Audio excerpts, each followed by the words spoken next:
What's up, guys? ArtistVersion1 here, and welcome to the Three-Way Dance Wrestling Podcast presents the Two-Way Tango, because Nick is now the one that is away. He is still in England as of this recording. And yes, I am back. I know it's going to disappoint some people that I actually beat coronavirus and didn't fucking die a horrible death. But yes, I am here, and joining me is Shelby, aka Shubz. The only one to be on every single one of these podcasts at this I know, point. isn't it weird that like I wasn't even on my own fucking podcast 2 weeks ago? That's what I was thinking.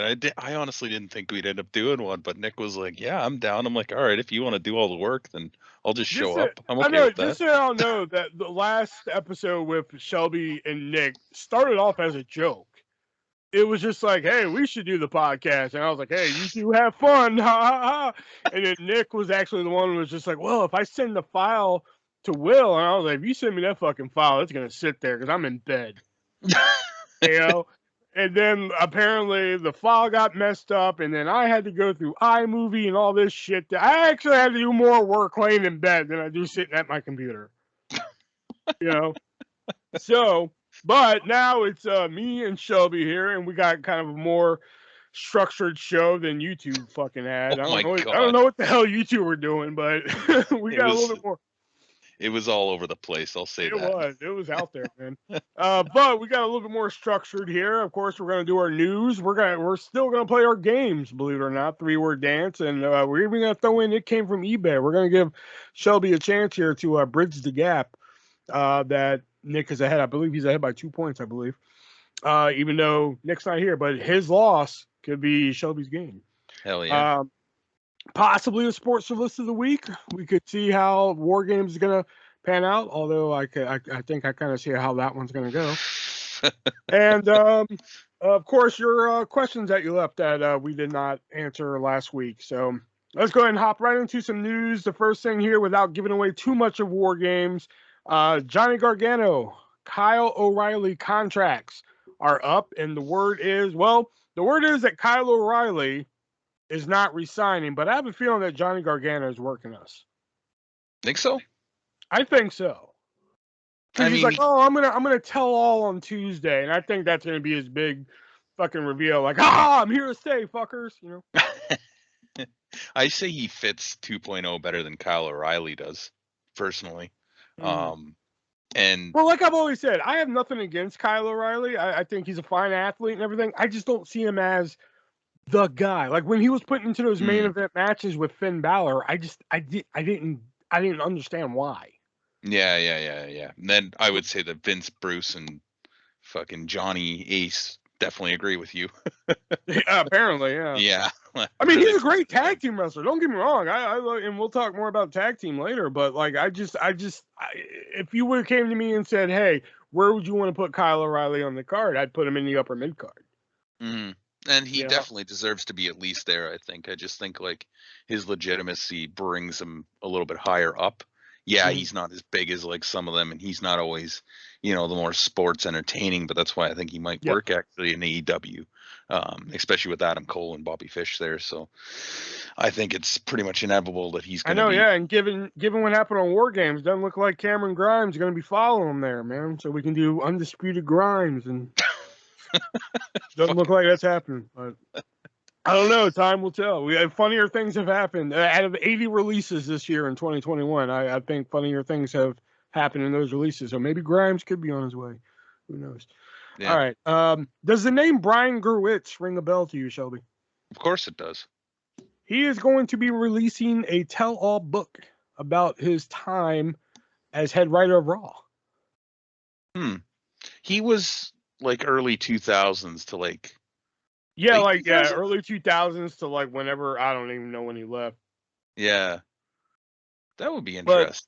But that's what I'm like. I think that's going to be like a controversy creates cash type of book where like I'm going to be into this. I'm going to read that. I don't read a lot of books, but that's one I'm like, oh, I got to check that one out. Yeah, that's definitely interesting for sure. I just saw that for sure. Yeah, it's a short one there.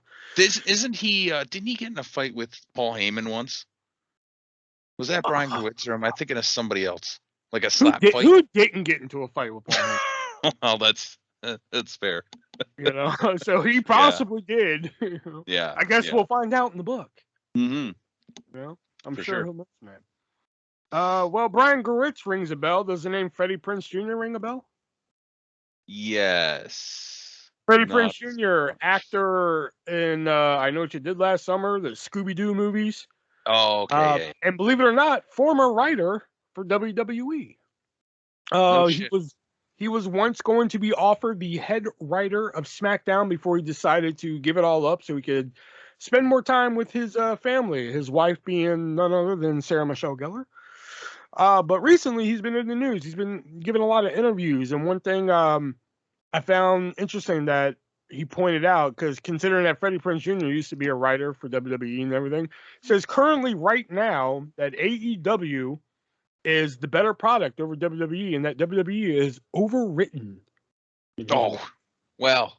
I mean, you can also say that some of the AEW stuff is overbooked as well, like Cody Rhodes matches. But I mean, you asked me a year ago, I would have disagreed with you. But in the past couple months, I totally agree with AEW being better right now than them. It's just their storylines make a lot more sense, even though they have a lot of the sports entertainment bullshit in it too. It's like, they got the Punk and the Bryan, and they got like some of the other stuff is looking a lot better than what WWE's producing right now. So, So like, I know your big thing is like on the wrestling. So, like, Mhm. side question being, like, do you think like a straight like imagine if there was a wrestling company that just said no entertainment value whatsoever. Like they just said, okay, first match, arm bars, arm drags, sleepers, fucking Yeah, a finish. That's yeah, it. yeah, yeah, Interview. Next match. Do yeah. you think a promotion like that could actually work? No, no, not in this day and age. Not in this day and age. Okay. And All right. I mean, you still got to have some entertainment value to it. It Okay. can't all be just wrestling, I guess. Okay. Just curious if that was Yeah, like your philosophy or not. Okay. yeah, not quite, but definitely heavier on the wrestling than the sports entertainment. Okay. Got it. Yeah. Um, Speaking of entertainment, NWA, National Wrestling Alliance had their big pay-per-view Saturday, I believe. Hard Times 2, which Hmm. was the main event of Trevor Murdoch defending the NWA title against Mike Knox. Okay. I mean, yeah, that's what I'm like. Did they just throw a dart at a fucking phone book? And, I didn't even know he just, was signed. exactly. I didn't even know he was still around. I thought when he left WWE, that was it. Yeah. Well, I mean, he was in TNA for a bit, Right, but he right. wasn't. But he wasn't Knox. He was Nux. Yeah, yeah, yeah, Yeah, whatever. yeah. But not the reason why I'm bringing him up, because there were a couple WWE stars who or former WWE stars who made appearances. One being Mick Foley dressed as Santa, because his fat ass can't go anywhere dressed as Santa these days. Also, the former Fandango, aka Dirty Dango, made Hmm. an appearance. And after the main event, former WWE superstar Zack Ryder made an Oh, appearance and held up the 10 pounds of gold, teasing a match against Trevor Murdoch. hmm. So the question is, would you be interested in a Trevor Murdoch, Matt Cardona NWA World Title match? I'd be interested in it. I wouldn't want to see him win it.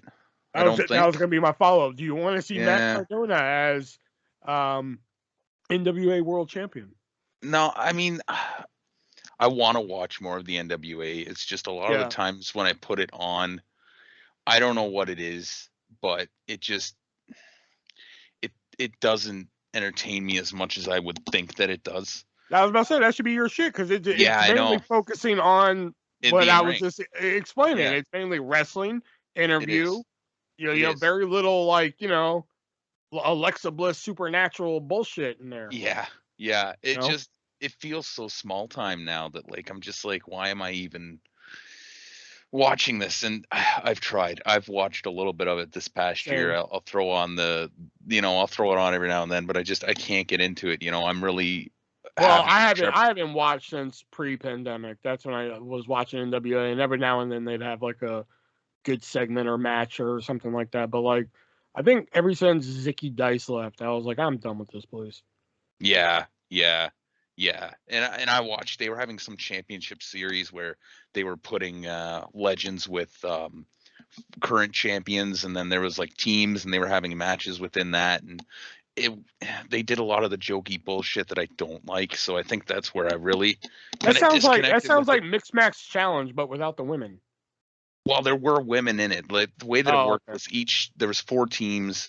Each team had a woman on it, and then each team had like 3 men on it or something like that. And then they kind of intermixed in there. But I don't know. It's just especially with Austin Idol, and I think it was Taya Valkyrie, if I believe so. No, not Taya Valkyrie. No. Whoever the big girl is there. Oh, Big monster.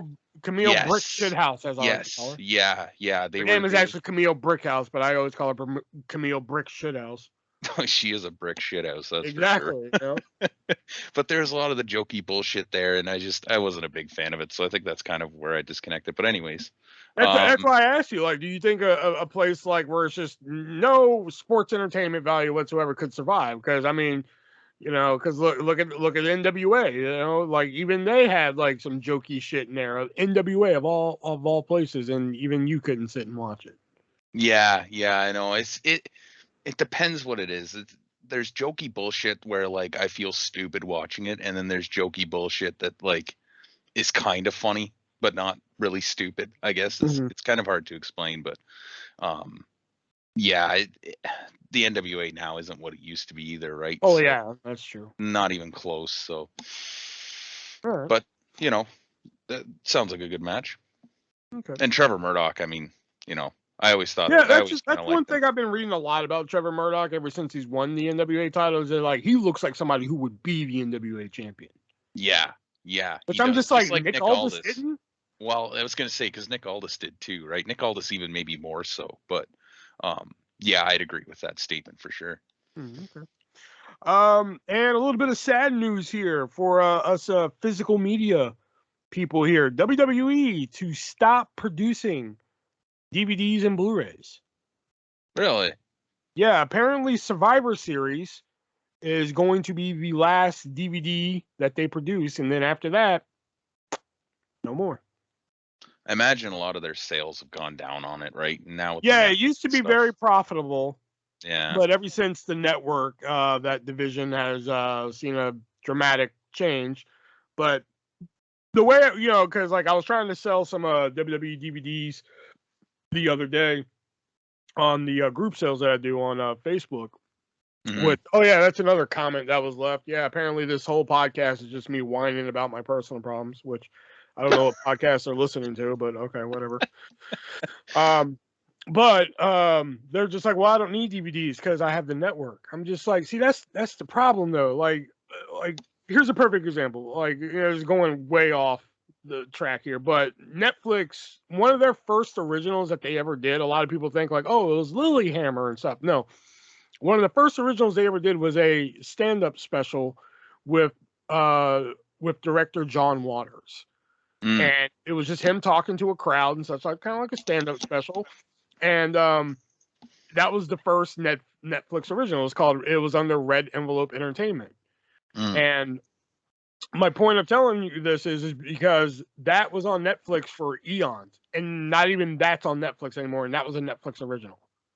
Yeah. So people were just like, "Well, I have the network. I don't need the DVDs anymore." You know, who's to say that one day good old Kevin Dunn or Nick Khan or whoever the fuck in charge of the network is going to come in and be like, all right, well, you know, this bullshit doesn't get watched, so let's just get rid of that off the network. Well, I'm sure that's already happened too, right? And we just don't really realize it. They've probably gotten rid of stuff since it started, obviously, right? I mean, there are some things that I would like. I got the whole Royal Rumble set from, you know, the beginning to like 2008 or 2007 or whatever the fuck. That's kind of cool. But like, I do like the idea that like I can watch, you know, a lot of these old shows without actually having to buy them. I mean, trying to buy like Mid-South or WCW or whatever, you know, so. True. Yeah, like I get both ends of that, but like I just think, but like, you know, what if, you know, like I don't know, I like having a physical copy of something. Yeah. No, I agree. You know, I agree. All right, and the last bit of news here. Oh God, I really hope this doesn't happen. But WWE recently filed some trademarks, and one of the trademarks they filed was for Tough Enough. Okay. So the speculation is that Tough Enough might be making a return. And I really hope not this time, because the last season was just awful. When was the last season? Oh God, I don't know. I really don't know. I mean, that was the season with Sonya Deville on there, with Velveteen Dream, Mandy Rose. Yeah. But like, it was just, I mean, like, the way that season was structured was just, oh God, it was awful. The voting process was awful. The judges' saves and shit. The Jericho hosting live, but then there's also pre-recorded bits.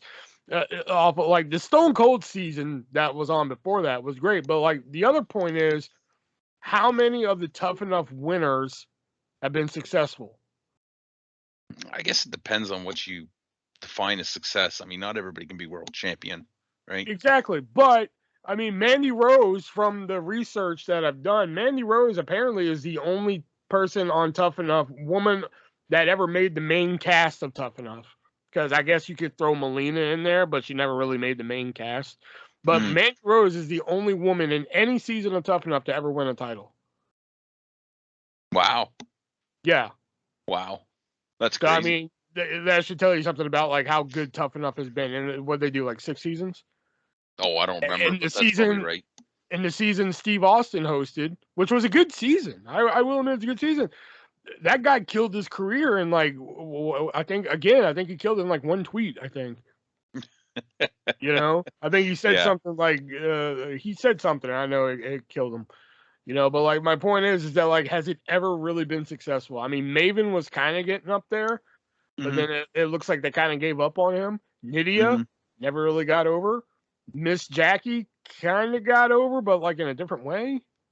Well, unfortunately, she was one of those ones that wasn't really a big wrestler before that. You know what I mean? Yeah. So, but like she was over with her looks, not wrestling. Yeah.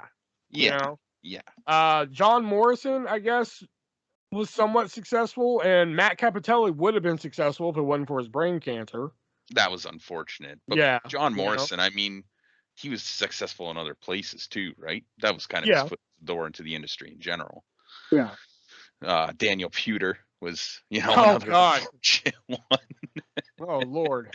But I mean, maybe. But that's another instance where like the runner-up became more famous and successful than the actual winner of Tough Enough. Like The Miz was the runner-up.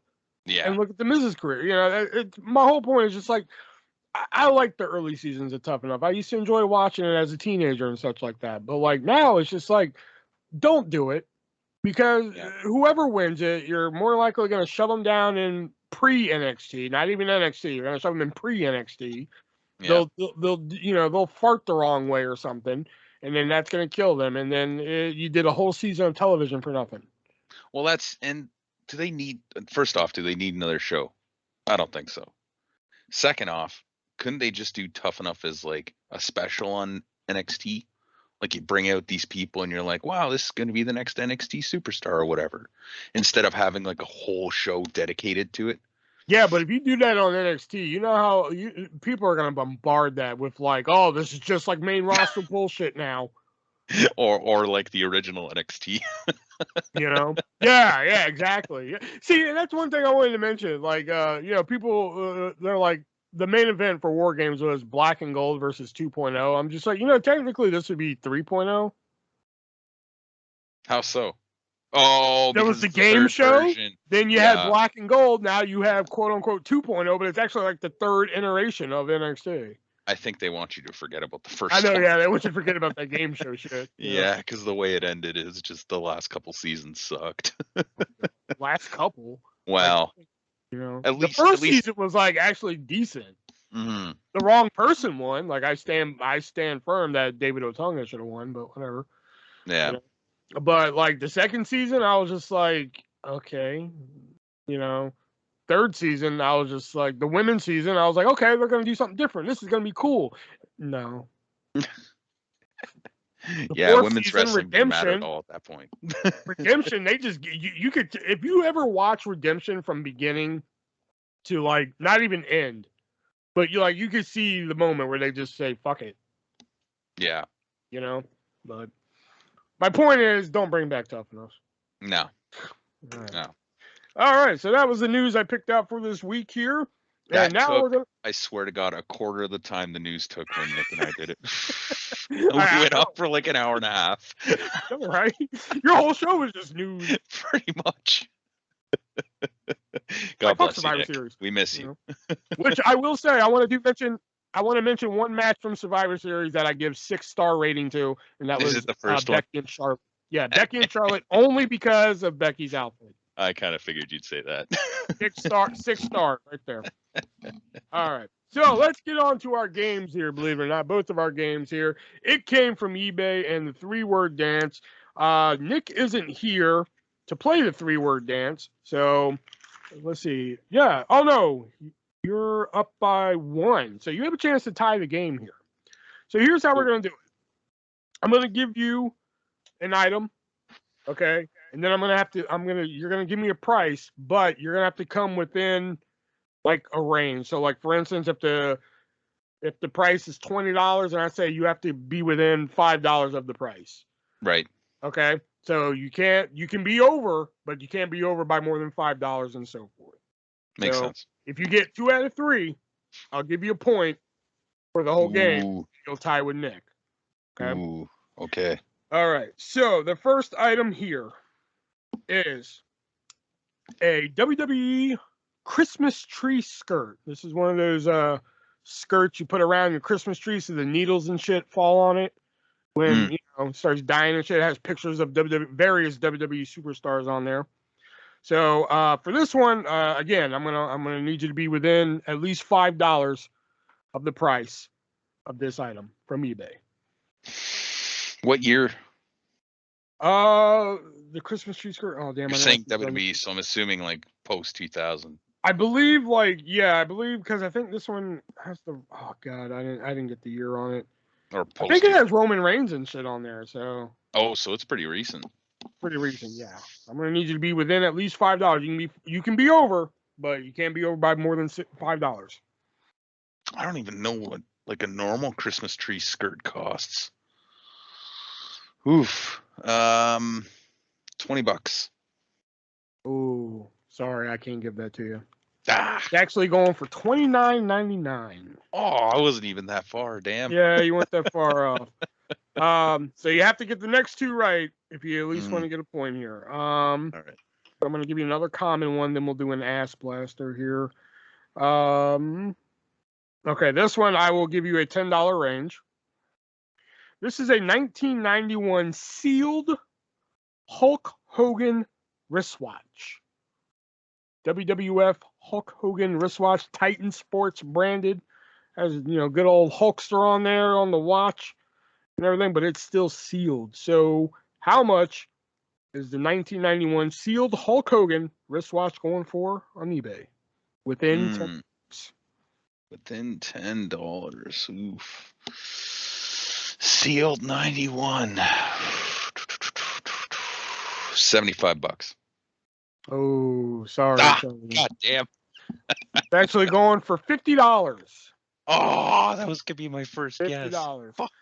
Yeah, you would have had it right on. But of course, like always, just for what, and I'll still give you a chance at the point here since you did 2 in a row and missed them. So with the ass blaster item, and this is when Nick would make shit noises, but he's not here.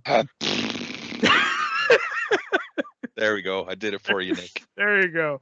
All right. So with the ass blaster item, since it's a high amount, let me pick one out here. Oh no, I usually give you a choice. So do you want a Dennis Rodman item, a Diesel item, or a Francine item? Rodman. Dennis Rodman. All right, so for this item, I'm going to give you a $500 range. Ooh. I might be shooting myself in the foot with that number, but I'm going to give you a $500 range with it. And this is an original NWO Rodzilla t-shirt. So this was the white t-shirt that had Rodman's face on there, and it just said Rodzilla on it. These were like the ones that you would buy at the souvenir stand when Rodman would come to Nitro and such like that. Not a lot of these are out there.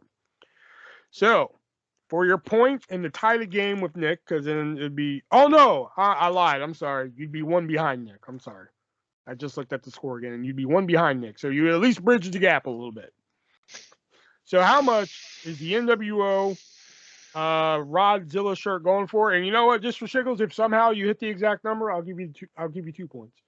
That is so not gonna happen. Oh, I'm probably gonna be far off here, but 2,500. You just got it. No way. The shirt is going for $2,000 on eBay. Holy shit! Another $1 more, and you would have went over. Holy shit! So I'll give you 1 point to bridge the gap, and that brings the score to Hell yeah. 5, 10, 15. So Nick has 18, and Shelby has 17. Coming for you, Nick. I know, yeah. I'm gonna make the trip across the pond. And now we're gonna move on to the 3-word dance here.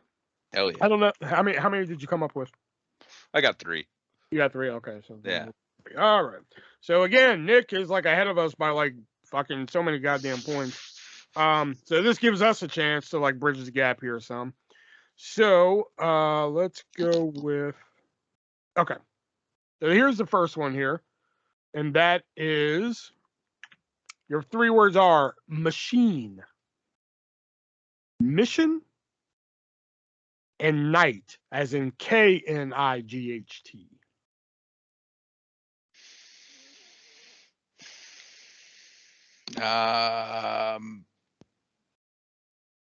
Mabel. Holy shit! Oh, goddamn. Yeah, that's right. Machine for world's largest love machine. Yep. Mission for Men on a Mission, and Night because before they were Men on a Mission, they were the Harlem Knights. Ah, yes. Yeah, wow. I'm impressed with that one. Damn, I didn't expect that to go that long. Okay. All right. Your first 3 words are. All right. Magnum, Edge, Diamond. Tessa Blanchard. Nope. Oh. Good one, though. Magnum, Diamond, Edge.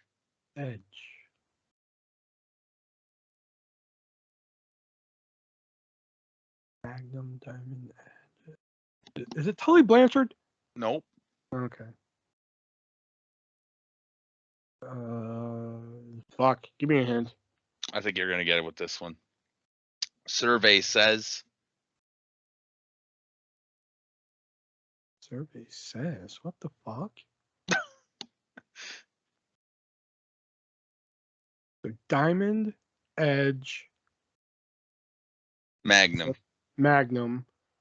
Survey says. What the fuck?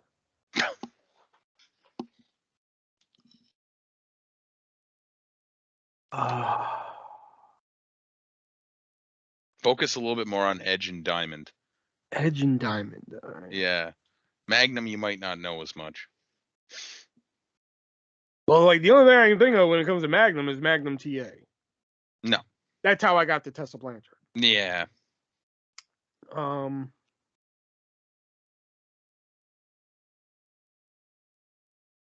Edge and Diamond. Survey says. I mean, Ray Combs? Who? Richard Diamond? Richard Dawson? I don't know. No. I'm thinking fucking Family Feud host now. I thought Survey Says would give it to you. I really did. Survey Says. I don't have the fucking slightest idea. Really? Not a clue. One more for the bad guys. No? Is it Scott Hall? Scott Hall. Razor's Edge. He was the Diamond Stud. And he wrestled as Magnum in AEW. He didn't say AEW, Survey AEW. Says. You say, hey, yo, a little survey. I thought he said survey. Yeah, he said survey says. Did he? I don't remember Yeah. saying survey says. Oh, I marked it. Actually, I was watching an episode of Thunder tonight where he said it. All right, I marked it as no contest. All right. Fair enough. All right, here we go. Okay. Well, let's see if you get this one. All right. 3 words are vodka, velvet, ounces.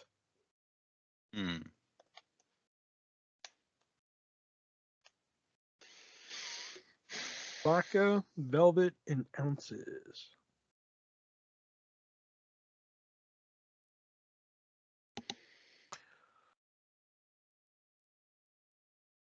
I'll tell you right now, you ain't going to like the hint. Great. Let's get it. The hint is tag team. Okay. Velvet vodka ounces. Tag team.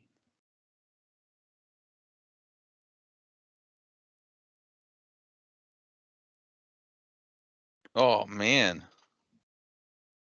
What the hell is this?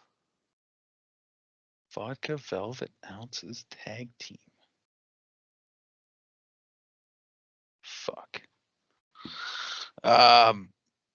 Is it actually a tag team? It's actually a tag team, yeah. Okay. Street Profits? Nope. No. Holy shit. Crime Time? No. No.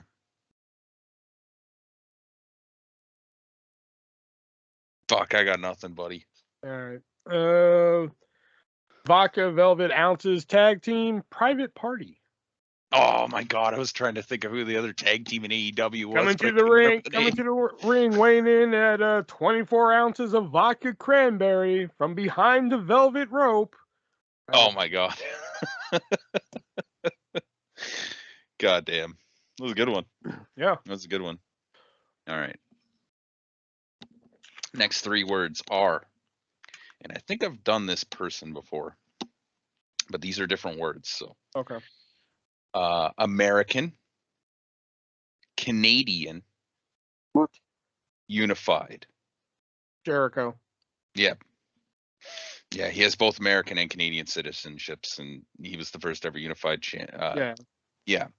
And he was, the hint was going to be Thrill Seekers for the tag team he had with Lance Storm. Yeah, with Lance Storm, yeah. Yeah. Let's see here. Let's see. Okay. Let's go to this one. The 3 words are guard, bald, and machine. Machine makes another appearance. Yeah. Kurt Angle? Fuck! I didn't think you'd get it that fast. Shit. I focused on bald machine and I was like, oh yeah, he wore a mouth guard. Guard, he started wearing the mouth guards and everything. Bald, he's bald, and machine because he was known as the wrestling machine for a little bit. That was when he was like super intense, but also very much on drugs. Yeah. Okay. Well, your next 3 words are family, heat, and painkillers. Fucking everybody? Well, not everybody has a wrestling family. Roman Reigns? Nope. You're someone in the Samoan dynasty. Not necessarily. There's other wrestling families. See, is there any of that matter? Well, yeah. Maybe not right now, but. What was it again? Family, painkillers, and what? Heat. Yeah. Heat.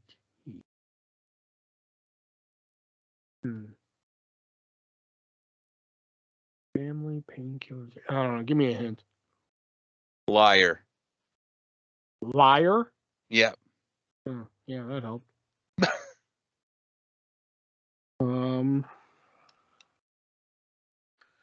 Liar. Is it Randy Orton? Nope. You could also say cheater. Is it Eddie Guerrero? It's Eddie Guerrero. Woo. Guerrero family, Latino heat, and he was addicted as hell to painkillers. Yeah. And just for shiggles, I'm going to do one more just to see if you get it, and Sure. I'm sure you will. Okay. The 3 words are sharp, soma, and survey. Fucking, is it Scott Hall? Yeah. I knew I should have did that. I started to write those down, and I was like, as soon as you said survey, I was like, oh, okay.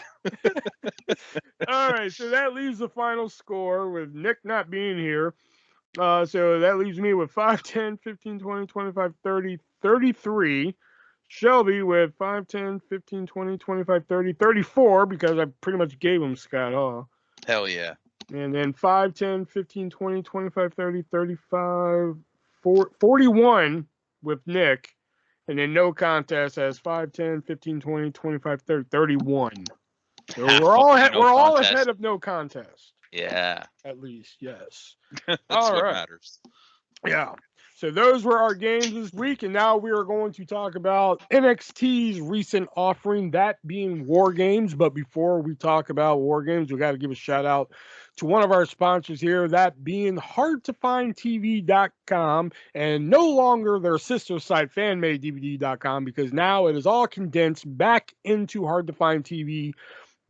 So you can head on over there and find your favorite classic TV show that you haven't seen in a long time on physical media, because like I said earlier, physical media is dying and everything, and there's not every streaming service has every show that you want to watch. So if you're looking for that classic TV show that you want, head on over to hardtofindtv.com and use the checkout code ARTIST. Save yourself 15%. The only downside to it is, well, there's never a downside when you're shopping at hardtofindtv.com, but in order to pay for those items, you do have to have Amazon Pay. And Amazon Pay is real easy to use and such like that. So just head on over, read about Amazon Pay, and if you find something over there, be sure to use the checkout code ARTIST, save yourself 15%, and use that Amazon Pay to check out. And there are many great titles to choose from. You can also get some titles with subtitles. If you're one of those people who, like to read the subtitles while watching the show, or just hard of hearing. They'll put any language of subtitles on there for you for a little bit extra of a price, but with quality as great as hardtofindtv.com. It's worth every penny of it. So head on over to hardtofindtv.com, get yourself that TV classic that you've been looking for, and let them know Artists from the Three-Way Dance Wrestling Podcast sent you over. All right, so let's talk about NXT War Games. And, I'm going to say it right now. This was a good show. I enjoyed this. So first match of the night. I didn't write any notes for this. I'm doing all of this from memory tonight. Yeah, because because now that I have Peacock, I actually get to sit and watch and enjoy it. So I was just like, I'm chilling, I'm relaxing. So fuck it, I'm not gonna watch this again and take notes and shit.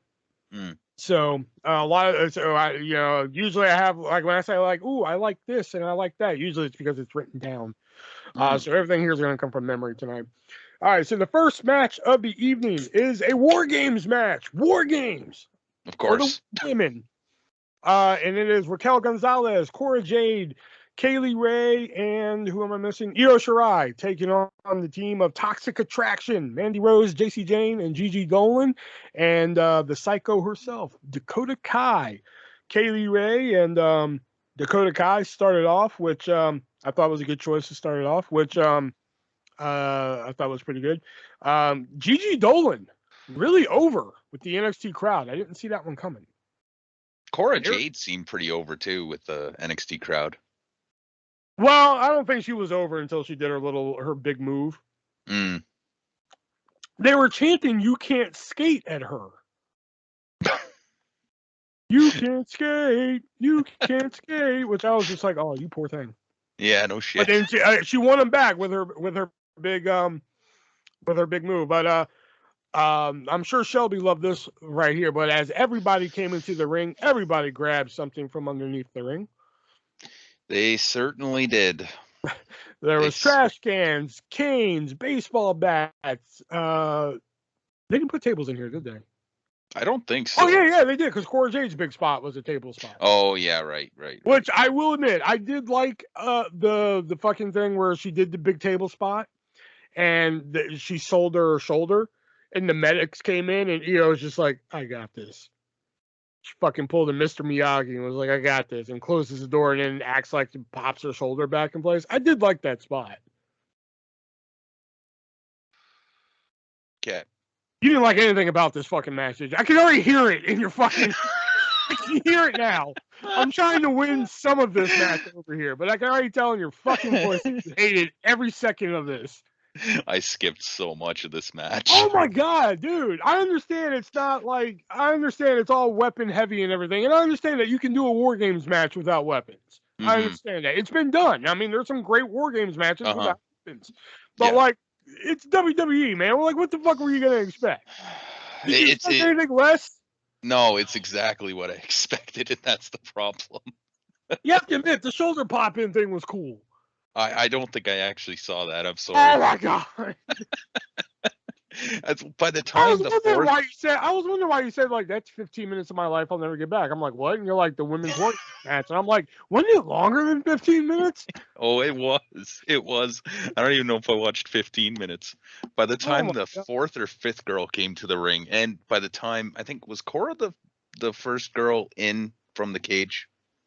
Like from the isolation. So. Because I think it was. Yeah, I believe it was for their team. I believe it was Kaylee Ray, Cora, Io, then Raquel.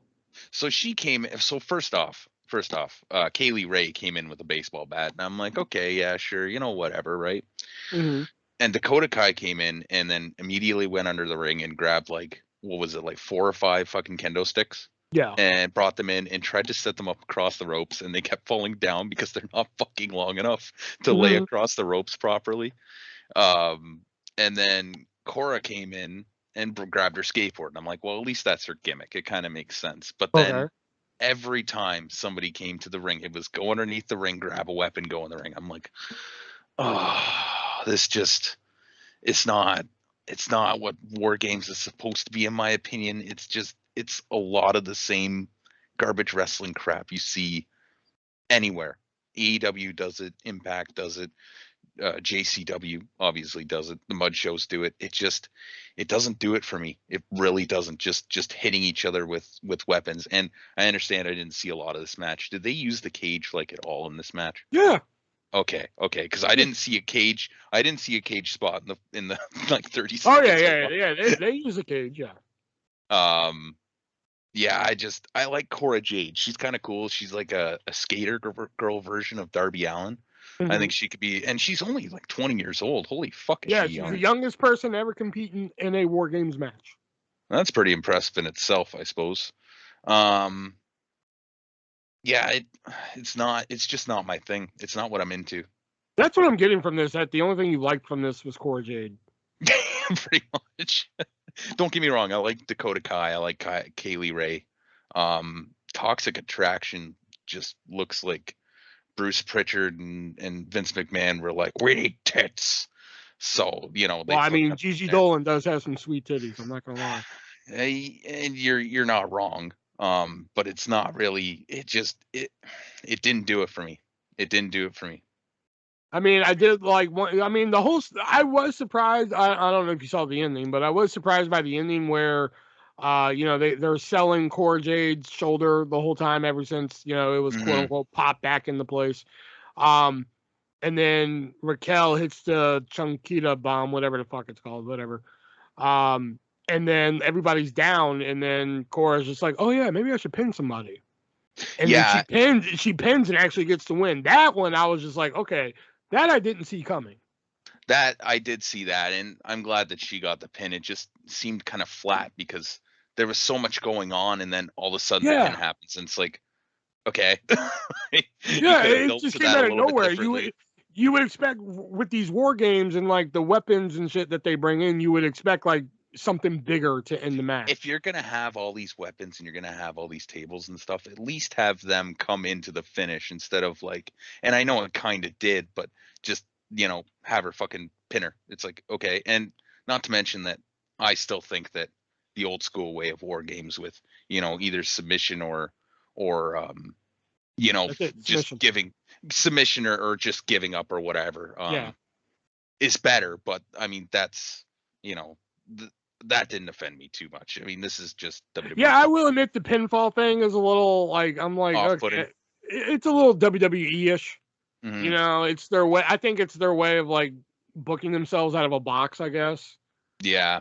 Like, okay, let's add pinfalls to it just so we can do this and that, It's also, I think it's their way of making it their own, so to speak, as well. Like not putting the roof on the top, which I kind of missed the roof on the top because I was watching the one with Sid and Brian Pillman. And oh god, where Sid almost kills Pillman. Yeah. Fucking insane. Maybe. But here's the thing, though: if you put a roof, War Games match, if you put a roof on it, then you couldn't have had Cora Jade's cool spot that she did. I suppose. I don't know. I don't think that. I think putting weapons inside a War Games match is like putting a hat on a hat. It's too many gimmicks. You don't need it. I actually have a problem with weapons in War Games, and I'll get to that later with the men's match.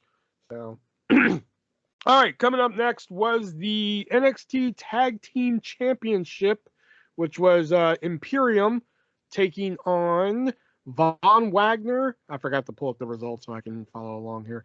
Taking on Von Wagner and former Undisputed Era member Kyle O'Reilly.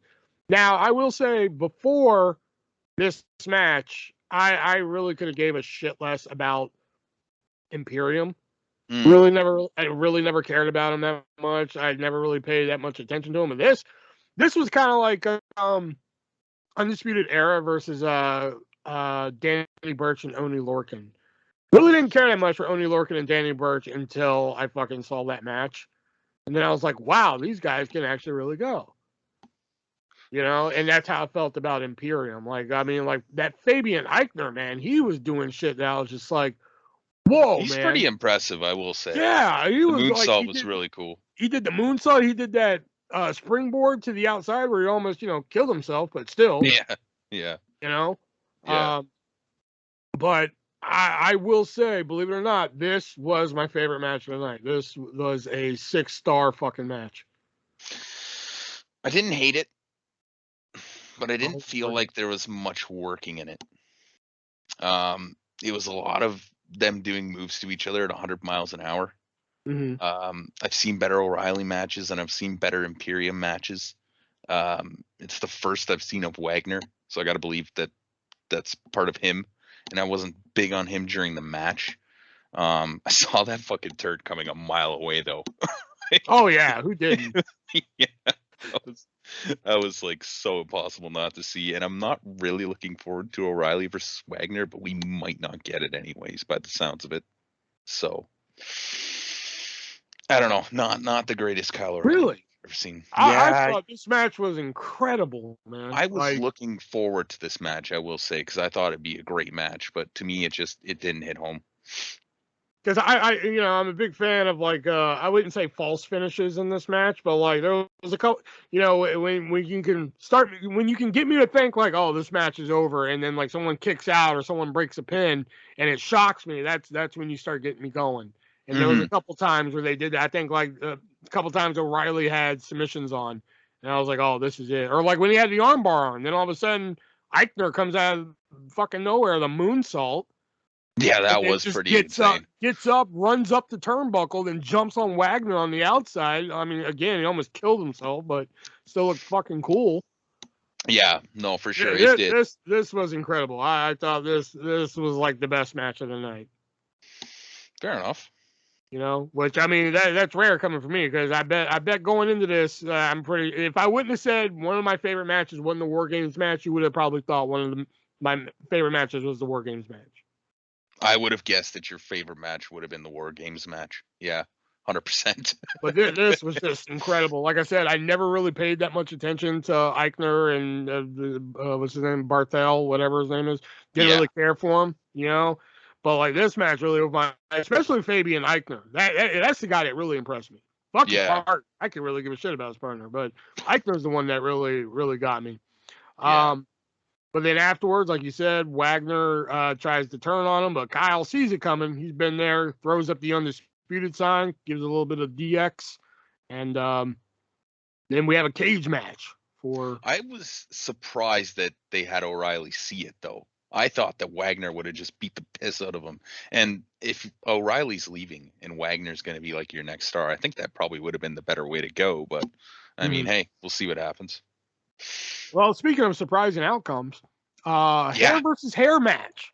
Cameron Grimes putting his hair on the line against Duke Hudson. And again, this was another match that fucking impressed me. I love this. This was my favorite match of the night.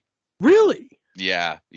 I thought there was a lot more working in this match than the last one. Duke Hudson is a great heel. The whole gambler gimmick and they're getting a little too heavy on gimmicks, but I think the gambler gimmick really works.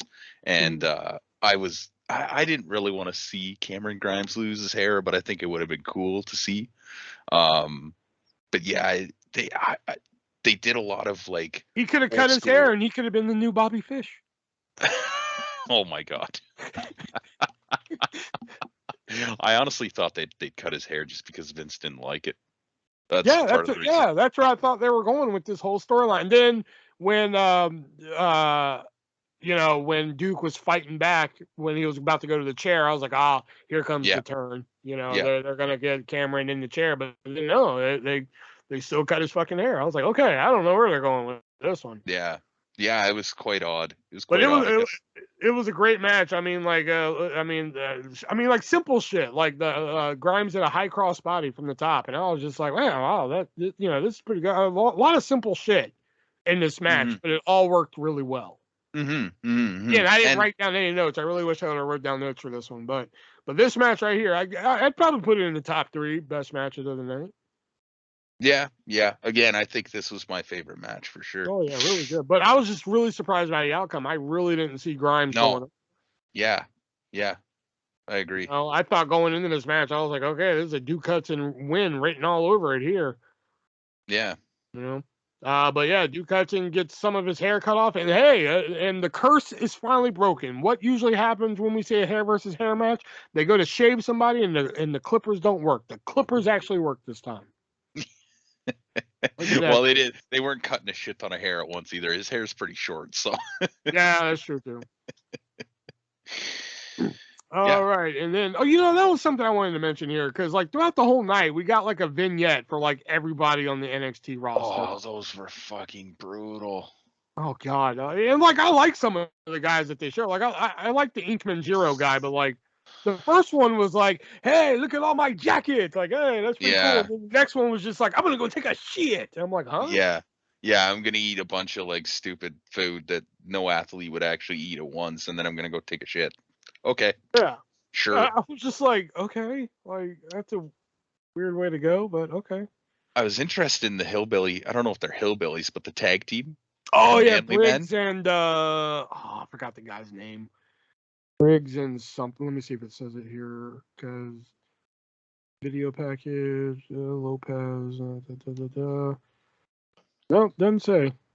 I feel like they could be a really good heel tag team in like this day and age with like inclusiveness and all that other stuff. It feels like they get a lot of heat just by being manly men and making fun of the rest of the roster for not being manly men. It should be pretty interesting, I think.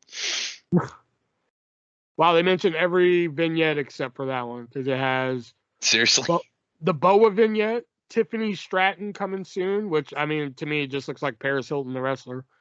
Yeah. We get an NXT promo for WWE Shop. We get the MSK recap of the Shaman, and then that's it. They skipped over the tag team one. Yeah, that's too bad. And then the one after the promos after they skipped over Inkman Jiro too. But the ones after Grimes and everything, they just put Draco Anthony, New Year's Evil, and that's it. Yeah, they skipped over Inkman Jiro and a couple others. Is New Year's Evil just a special? Yeah, a special. Okay. That's what I thought. Speaking of special though, NXT Cruiserweight title match. The 205-pound weight limit has been lifted for Joe Gacy to challenge Roderick Strong. And I got to say, this was another match where, like, it did not go the way I expected. No. But pretty outstanding match. Yeah, I thought it was all right. I honestly think that if they changed the Cruiserweight Championship name to the Light Heavyweight Championship, that they would fix a lot of their weight limit problems. Because, I mean, other than Roderick Strong, how many people in NXT or WWE for that matter are actually cruiserweights? I Really? mean, there's a couple. It's just that they moved them out of those divisions. Like, I mean, like, Santos Escobar, he's like, True. quote unquote, North American heavyweight division now. Yeah. The same with like for Drake Maverick before he was released. He was in the cruiserweight division, and they moved him to tag team. Yeah. I mean, they had a cruiserweight roster, and then they released them all one by one. To the point where, like, they have a show called 205 Live now, and they don't even fucking put cruiserweights on there. Odyssey Jones was on it the other week. Yeah, Odyssey Jones is like a 400-pounder. He's like 2 fucking Roderick Strongs, man. Yeah, exactly. It's just like, like when the cruiserweight title first came back, they were actually doing some good with it. But now it's just like, why do you have it around? Now it just fucking irritates me. It's not quite as bad as it's not quite as bad as the end of the first cruiserweight title though, with Hornswoggle and Chavo Guerrero. Oh, give it time. Give it time. Yeah, it'll come. It'll come. Yeah. Maybe Dana Brooke will win that one and unify it with the 24/7. It'll be the 24/7 Cruiserweight Championship. It's just a name. It's just a name at that point. I know, right? Just combine all the titles into one. The World Heavyweight Women's Raw Tag Universal 24/7 Universal Cruiserweight Championship. There you go. I don't understand. I don't think they know what Joe Gacy's character is supposed to be, because he calls everyone snowflakes, but then he wants to be all inclusive. I don't quite get. I think that's what happens though when 3 60-year-old men are trying to write for kids of today type thing. I don't think they. Well, that you gotta understand. Like, it's still supposed to be quote unquote wrestling. Like, I mean, you have a guy that's just like, let's solve our problems by talking, but then he gets into the ring. Yeah. I dig the character for what it is. I do. I don't see the point of his bodyguard though. Because I don't see the point of Harland. What makes you not see the point of it? I just don't see the point where if you're gonna have this, because I mean, if you really break down Joe Gacy, it's kind of a fucking creepy character if you really break it down. It's like Seven, but without the fucking child molestation. But I mean, he comes out there and he's just like, let's just all be inclusive. Let's be friends and shit like that. But then he gets in the ring and just kicks your ass. Yeah. So why do you need this other guy watching your ass? Yeah, I mean, the way that they should be doing it is that he doesn't want to fight, right? So he has that bodyguard fighting for him type thing. Yeah. I guess, yeah. I guess I could see that. More sense to me. Yeah. Yeah, I think a lot of the booking on I don't raise my hand in violence to solve my problems, but he does, and he steps that away, then Harlan kicks ass. Yeah. That would make a little bit more sense to me. But still, overall, great match with Roderick Strong here. Although I didn't expect Roderick Strong to win. I really thought the title was going to go to Casey. Yeah, same. Like Nick was saying about the all-inclusive championship, I was actually kind of looking forward to that. That, or they're kind of like, or some people have speculated that they're kind of teasing towards a match between Gacy and Ivy Nil. Who the hell is Ivy Nil? The girl in the diamond mine. Oh. Because apparently, because he did his all-inclusive what was it? His all-inclusive open challenge, the NXT before. So he fought a guy and then he was gonna fight a girl, but then stopped. So I think that's the speculation that they're going, that Joe Gacy is gonna end up wrestling her. Just speculation at this point, but it's hard to say. Still a great match. Yeah. And finally here, a short takeover here. Men's War Games Team 2.0, aka 3.0. Oh, okay. They have it written wrong here. It says on the results summary, it says Team 2.0, Tommaso Ciampa, Johnny Gargano, Pete Dunne, and LA Knight. Taking on Team Black and Gold, Braun Breaker, Carmelo Hayes, Tony D'Angelo, Grayson Waller. Yeah, that sounds right.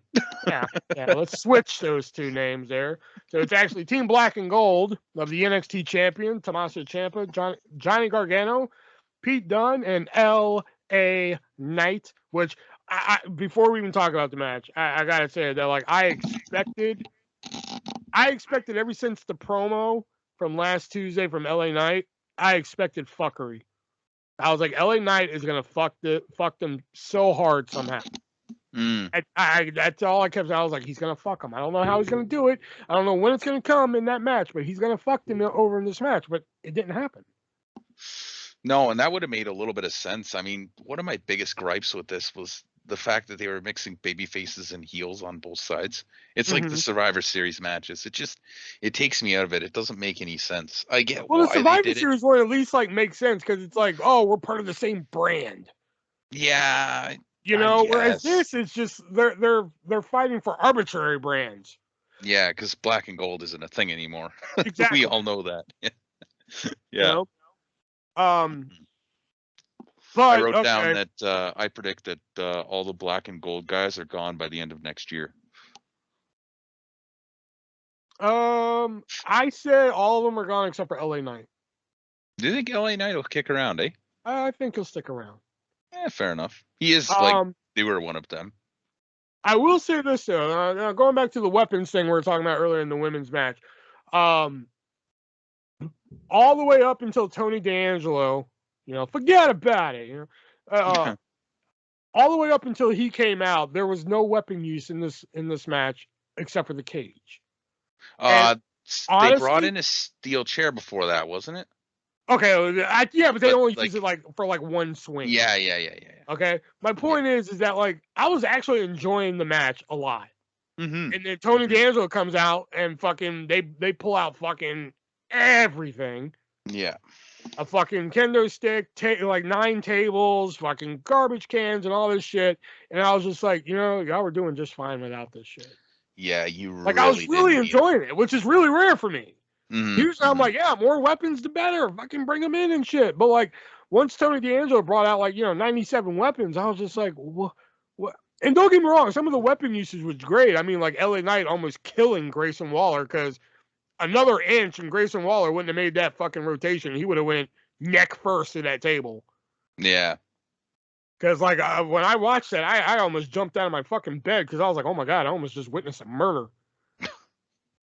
Go back and watch that where LA Knight runs up the ropes and does a belly to belly, and Grayson Waller just almost does not make that rotation. I was like, wow, we almost just saw that man die.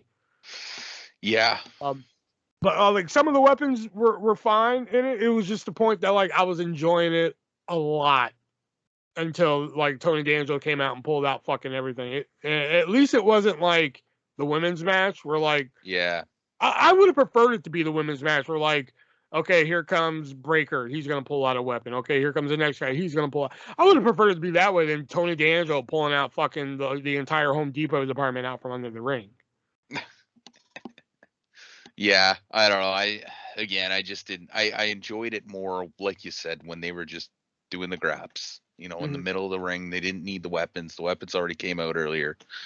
They didn't need to do it here. It didn't feel like. But especially with guys like Braun Breaker and fucking Tommaso Ciampa in there, like you have some guys that can work really well, and Gargano and Dunn and Knight, and I don't know a lot of these other 2.0 guys very well, but I mean you have those guys in the match and they can work. They don't need to use weapons, but I also feel like they're missing an actual stable to do these matches with. Like when they had the Undisputed Era, they had a stable that like people were actually trying to take apart. Whereas here, they kind of just threw two together. Oh, Black and Gold 2.0. Here we go. Yeah. Like it was basically, which on paper is a great idea. It's just that when you have 2.0 versus Black and Gold, there's no other outcome that makes sense other than 2.0. Because if you would have had 2.0 lose War Games, you've killed your whole brand. Yeah, you've killed your future because most of the other guys aren't staying anyway.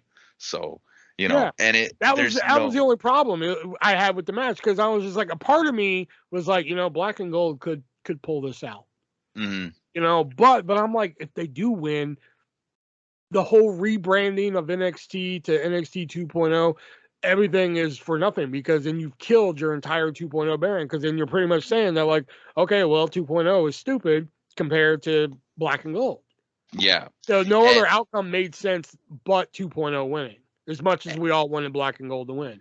Yeah, for sure. And the other thing too is like when you had the Horsemen, when you had the NWO, when you had the Undisputed Era, when you had the Inner Circle, at least you had like a stable that everybody was trying to, instead of like mixing random guys together who don't really have a necessary issue with each other than like our brand was better than your brand, which is again the whole Survivor Series theory that it just doesn't create enough of a story for me to be like to have an invested interest in it. Mm-hmm. There's no real heels. There's nobody for you to really boo.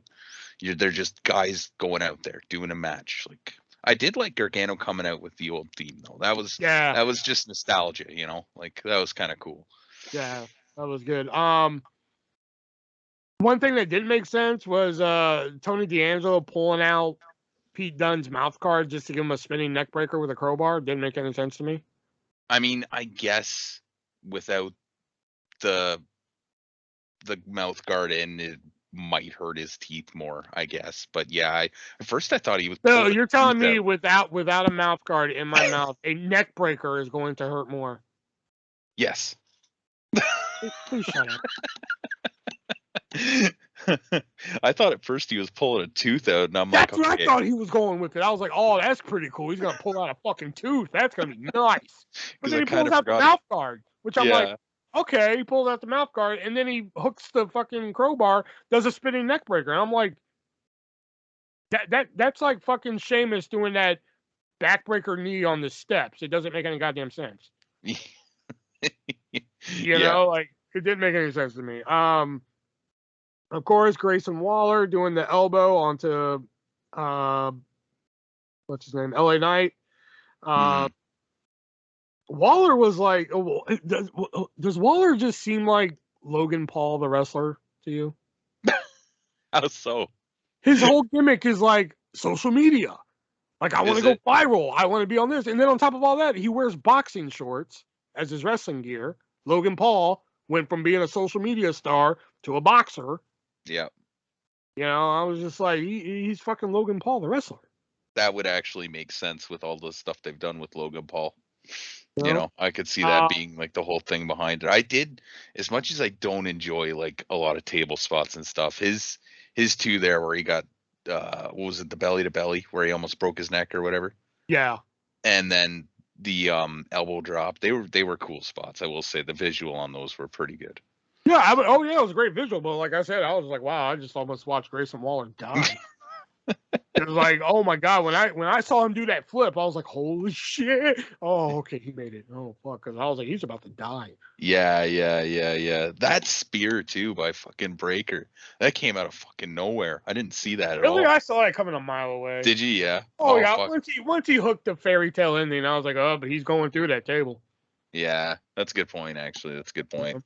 And like, yeah, speaking of Ciampa, was Ciampa trying to be Cody Rhodes? Was he like fucking with Cody Rhodes with his gear?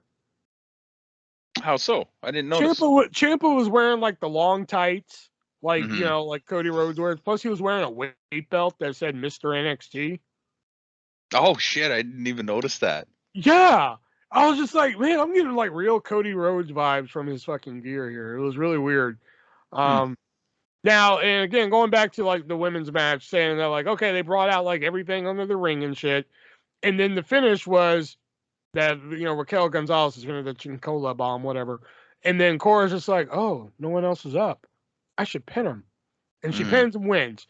Well, again, you pull out fucking everything in the goddamn Lowe's store, okay, and then what's the finish of the War Games? Braun Breaker, Gorilla Press into a body slam. It's over. Yeah. And I'm like, really? That was your fucking finish? I will say that his finish was more impactful than the women's. Yeah. But my point is, like, at least like make it something memorable. Yeah. You know, like go look at other previous War Games where like Ricochet does a double backflip onto everybody. That shit's memorable. If you're gonna have all these weapons in this match, and you know you want it to be this big spectacular thing, then yeah, why not make it a little bit more big? Right. Yeah, I get it. You know, that was my whole thing with both endings of the War Games matches. Is just like, I mean, here, you know, you pulled out every fucking weapon you could think of. Oh, even a chain, which that was one thing that bothered me. I'm like, okay, Tony D'Angelo, let's think about this, buddy. All right, you're in the ring, okay? You still have another teammate that's supposed to come out, Yeah. and you decide to chain the door lock. Yeah. That was stupid. That was such a bad. I mean, in theory, Braun Breaker could just do what LA Knight did and just climb over the fucking ring. So but then, like, what's the point of locking the fucking door if he can? Just but here's the thing. Let's live in like fucking, you know, we're stupid fucking wrestling fan world for a second. Let's just say Braun Breaker couldn't climb. Yeah. How the fuck was he going to get in and help his team? Yeah. No, that was my exact thought. You know, like that was the only problem I had with that. Now, if it was like they had the advantage, now if it was the other way around and then Breaker comes out, fucking chains the door, and then it's like, oh fuck, Tommaso can't get in, then okay, now we have something. Well, that's where I thought they should have done it that way. Or the other thing I was kind of confused of is they're supposed to be putting over 2.0, which makes sense, and is what they did. But 2.0 was basically the heels in this, and I don't know if that's because were the rest of them other than Breaker heels? Grayson Waller's technically a face. Okay. Technically, he's supposed to be a face because he had a mini feud with LA Knight back at Halloween Havoc, and LA Knight's supposed to be a heel, but he's on the black and gold, which I'm like, look, don't get me wrong, I'm okay with LA Knight on the team and everything, but like, he's like, yeah, black and gold, this is what it's all about, LA. I'm like, dude, you're on black and gold for like 3 months. Yeah, and then it turned to 2.0. Yeah, it turned 2.0. Like, dude, why are you so enrolled in the fucking black and gold, dude? You were barely there. But it's weird that like they want 2.0 to be over and they made 2.0 the heels here. It just felt weird. If you want to get them over, you make them I don't know if they made them the heels or if they just turned into. Or I was about to say, or quote unquote, we made them the heels. Well, that's the problem too. Is I thought that when they were doing this and I didn't watch NXT last week, so I thought black and gold would have the advantage. Therefore, they'd be the heels. Therefore, 2.0 would be getting the cheers, and they did it kind of the opposite way. And it was like, that's just fucking weird. Why do you want Braun Breaker to get booed right now? Like, it doesn't make sense. And you kind of set them, like, as much as we booed them, they set them up to be booed. You know. I just think, you know, because like, you know, there's been criticism on the new NXT ever since it started. Oh yeah. You know, so I just think it was a situation where the fans are just like, yeah, fuck the new NXT. We're gonna root for the old NXT. I mean, they were booing Breaker on his way out too. There were a couple people. It wasn't all boos, but there was definitely a couple. There were some people cheering him because, you know, everybody loves their Braun Breaker. He is a pretty impressive athlete, I will say. He is, but like, again, he's another one that I don't see as the guy. See, I think you're crazy not to see him as the guy. He's got a little bit to go yet, again, solid upper mid Carter, maybe even like lower tier main eventer, maybe even that, you know. But I don't see him going to the main roster and working his way up and becoming world champion. I don't see that in him. I don't want to fucking say something that I'm going to regret on a later podcast where you can be like, ha, see, I fucking told you. like we did with Karrion Kross. Yeah, like you did with Karrion Kross, but I call that shit too, boy. I mean, the difference between him and Kross is, and don't you fucking even start. But the difference between him and Kross is that Vince has control of NXT right now, and they're pushing him with Vince there. So for him to transition to the main roster, I think is going to be easier than it was for Karrion Kross to transition to the main roster. So I don't know. I don't know. Maybe I'll be the one eating my words in a couple months. You might be, and it's funny because Jim Cornette. I mean, he is. I mean, again, this is nothing against his athleticism. I have nothing against it. It's not like Karrion Kross where I'm just like, he's a shitty wrestler.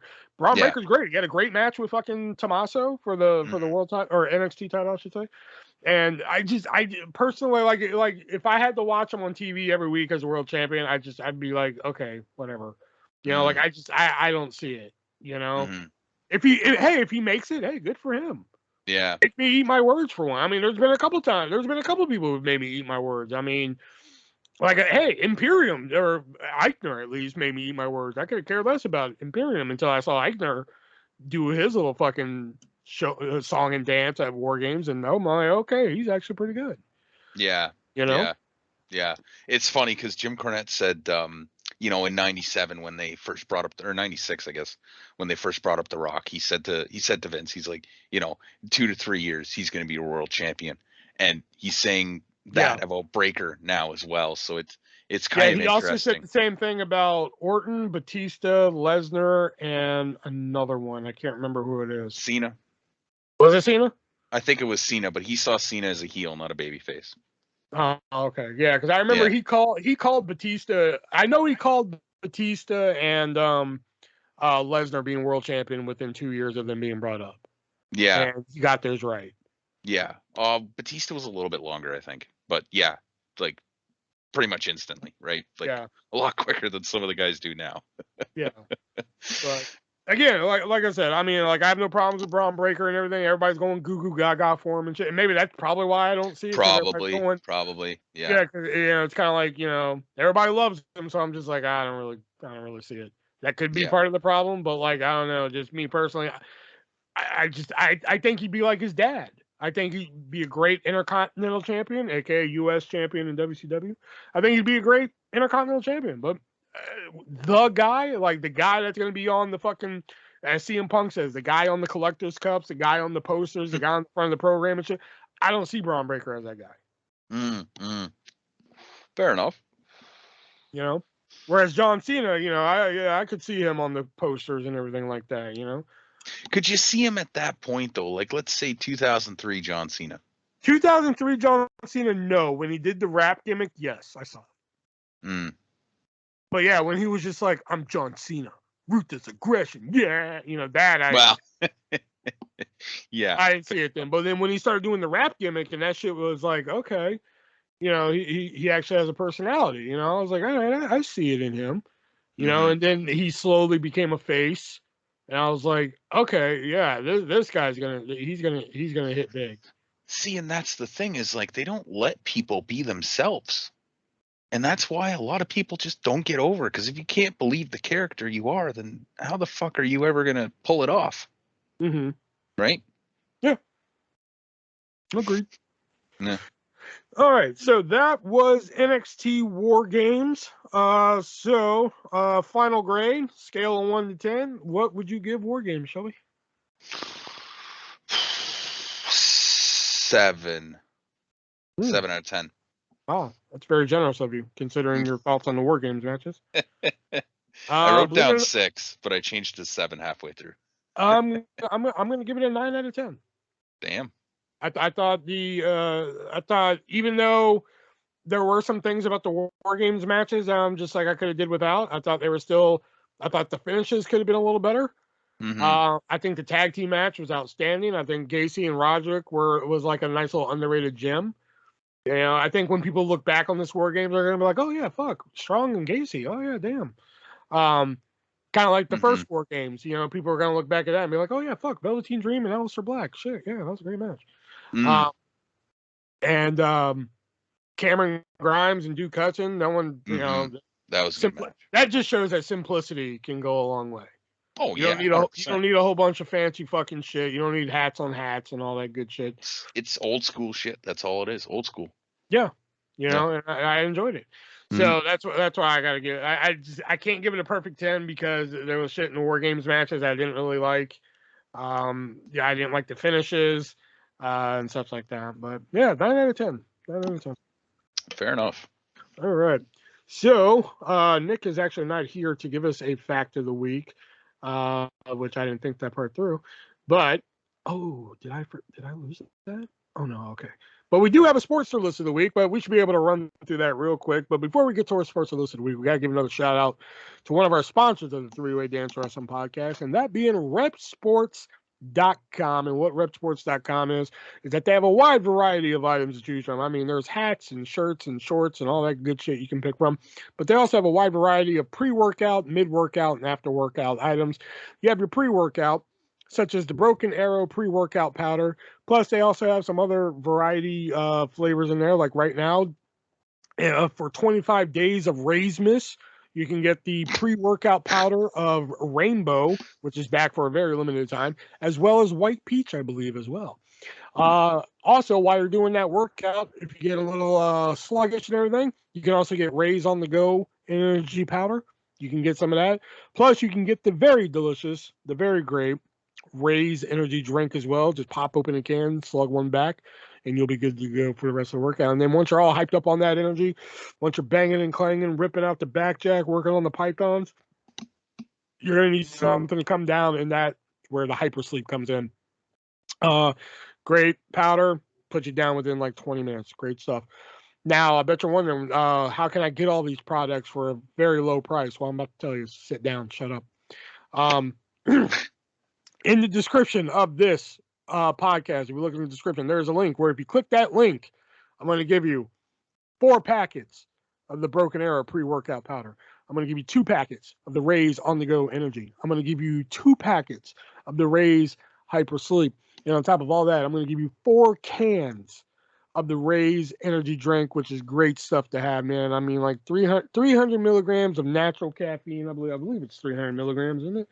Let me check my can here because I've been drinking it all night. I'm going to be up all night. Hell yeah. Not really, but not really. Not really.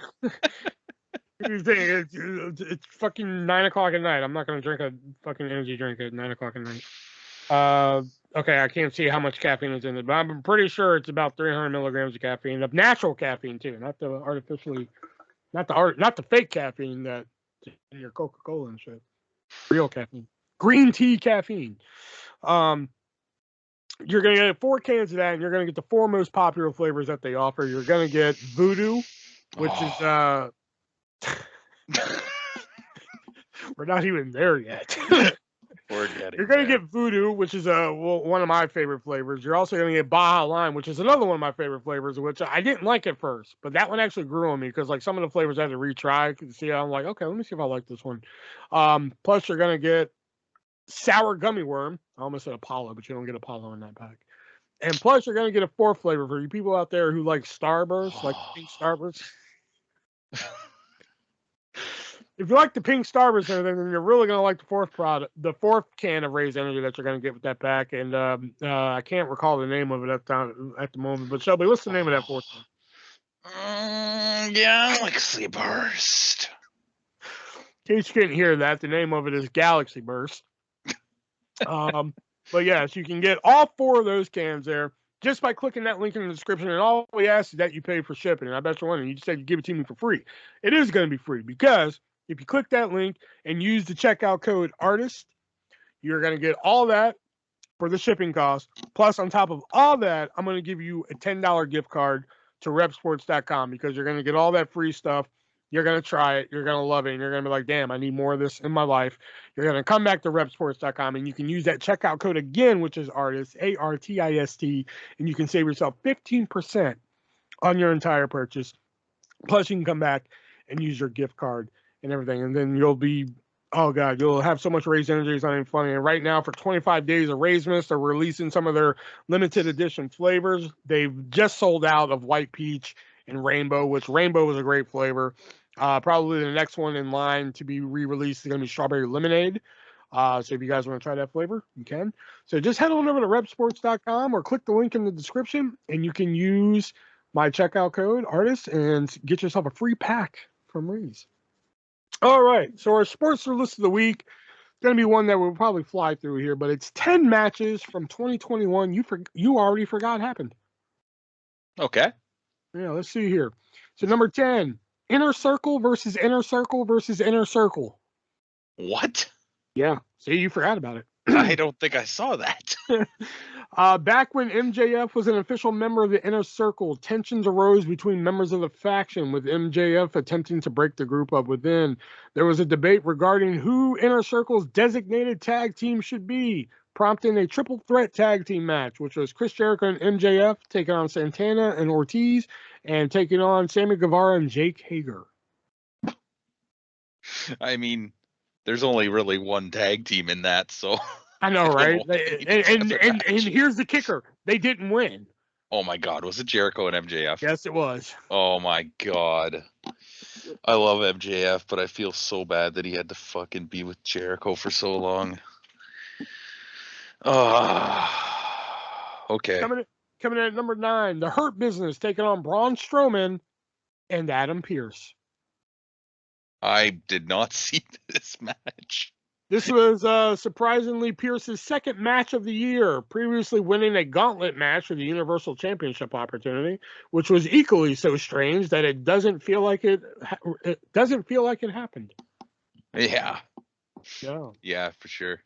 All right, number 8 is an Impact match. It is the Good Brothers taking on Jay White, and Chris Bay. Oh wow, that's Chris Bay. Is he in AEW now? No, he's in Impact. He's still in Impact. Okay. Yeah, oh, okay. I was gonna say I know Jay White. Yeah, that's an interesting one. That's kind of a weird mix of talent. I guess because the Good Brothers were part of fucking. Oh my God, I've already forgotten the name. Impact? Bullet Club. Oh, Bullet Club. Okay. Yeah.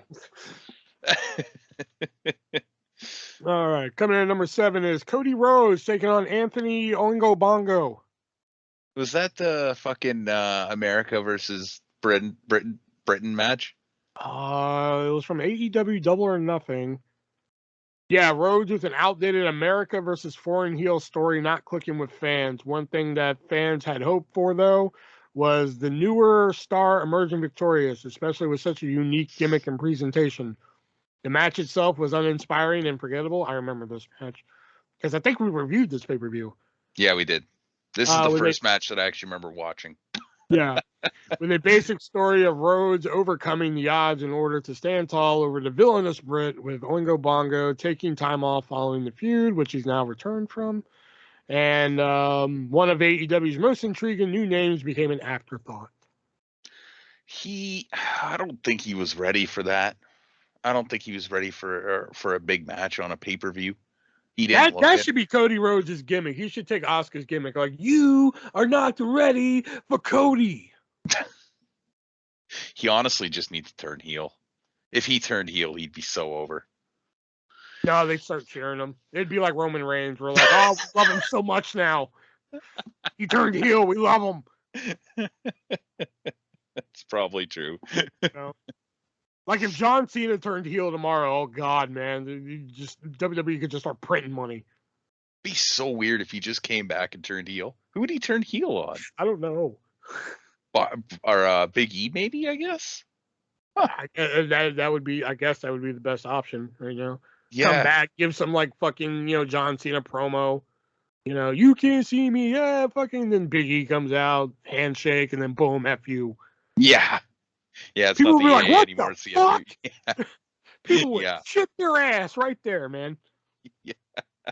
Yeah, pretty much. Coming in at number 6, Charlotte Flair versus Nikki Cross. I'm not saying her name. Was it Nikki Ash then, though? Yeah. I don't remember. Was this on Raw? Oh, was this when she cashed in? The first Raw back in front of fans, it says. So that must have been... they had fans at Money in the Bank, so this must have been before she won the Money in the Bank. No, this is the night she cashed in. Oh, it is the night she... Okay. Yeah. Okay. Number 5, the Andre the Giant Memorial Battle Royal from SmackDown. No. Do you remember who won?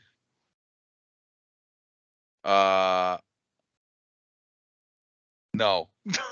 Jey Uso. Oh, yeah, that's right. The winner was Jey Uso, who gained nothing from the victory, much like every other winner of the Battle Royal, taking place in the Thunderdome with an accomplishment that means very little, made the entire match feel even less important. It's a Battle Royal. But it's the Andre the Giant Battle Royal. Yeah, well, Andre the Giant was the king of Battle Royals, but, Coming in at number 4, Adam Cole versus Carmelo Hayes. Well, I didn't see this one either. Yeah, he came out. Carmelo Hayes came out and did a John Cena tribute. He came out, and I think Adam Cole was just like, what makes you think you can go against me? And Carmelo Hayes says, ruthless aggression. Yeah, same energy. And then fucking smack Adam Cole. He said same energy too. Yeah. Fuck. He says ruthless aggression. Yeah, same energy, and then bam, smacks Adam Cole. That does actually sound pretty good. I might have to go to find that. In recent times, with Hayes now acting as one of the top heels in the rebranded NXT 2.0, and the number one guy, Adam Cole, leaving to go to AEW, this won't be a moment which NXT plays back in video package involving their North American champion. The landscape of NXT and the trajectories of the two men are so vastly different than where they were for this match. Coming in at number 3, Braun Strowman taking on Shane McMahon at WrestleMania 37. I did forget about that match. Yeah. The battle of, you're stupid. I forgot about that. That's amazing. The promos with fucking Shane McMahon breathing into the mic. Hey, Braun. Yeah. Hey, Braun. Yeah. You're stupid. Yeah. I forgot about that. Fucking hell, that was great. I don't remember if the match was any good, but I remember that promo. Where he just keeps breathing really hard and doesn't know what to say. Well, when you're running around the ring to choo-choo train music, you're kind of stupid. I gotta say, like, I gotta agree with Shane on that. The funny thing is, I read about that when that promo with Shane breathing real hard into the mic. They said that came off the way it was supposed to be planned. They said there was nothing wrong with it. That's perfect. Because people thought he botched too. People were just like, "Oh, he forgot his lines and shit." No, they said that promo came off exactly the way it was written. That's perfect. Coming in at number 2 is the Karate Man versus Ethan Page at Impact's Hard to Kill. Oh, is that the stupid cinematic one? Yeah. Oh. Even Ethan Page didn't like this match. Yeah. Yeah. All right. And any guess as to what number 1 could be? Any matches that maybe sparked your memory while we were doing this list? What was the name of the list? Matches that we forgot about already? Matches in 2021 that you've already forgotten. Well, if I've already forgotten, how am I going to remember it now? Well, maybe something sparked your memory as we're doing the Not list. a goddamn thing. Number 1, Randy Orton versus Alexa Bliss from Fastlane. Oh, my God. Oh, that was the first one we had to watch. That was the first pay-per-view we watched for this. No, it was WrestleMania. No, Fastlane, because remember we did that whole week where we watched all the shows? Oh, I could have sworn we did WrestleMania first. No, we watched, because Fastlane was before WrestleMania, obviously, right? Oh, okay, yeah. Yeah. So we did Fastlane, then we did Raw, then we did AEW, then we did SmackDown, and it was like, oh my God, please kill me. It was an overproduced mess which saw The Fiend rise from hell and Bliss pick up the victory over Orton, with Bliss no longer on TV, Bray Wyatt being released, and Orton on a entertaining face run alongside Riddle. Fans would be forgiven if they believed this was just a figment of their imagination. They forgot to mention the finish of her straddling him. Oh yeah, it pissed off his wife. That's just why. Why did you have to do that? Oh, buddy. Okay. Well, that was another Sportster great list. Yeah, I know, right? Let's see who it was by. Let's see if it was by our buddy. What's his name again? I don't know. He keeps changing it. Let me see. This one was written by Andrew Kelly. So Okay. Let me see about our buddy. I always gotta type in WCW faction to fucking find this guy. Yeah. Let's find him here. WCW faction. 10 worst WCW faction. No, 10 best. Here it is with Nitro Girls right there. Okay. He's kept his name for a while. It's Eric Blattberg. Okay. So it's not the same person though. Yeah, it's not the same person. Okay. Who put the Nitro Girls as the number 3 greatest stable of all time. Oh my God. I still. Oh. And put the Horseman at number 10. Number fucking 10. I couldn't even put him at number 2. God damn. Fuck.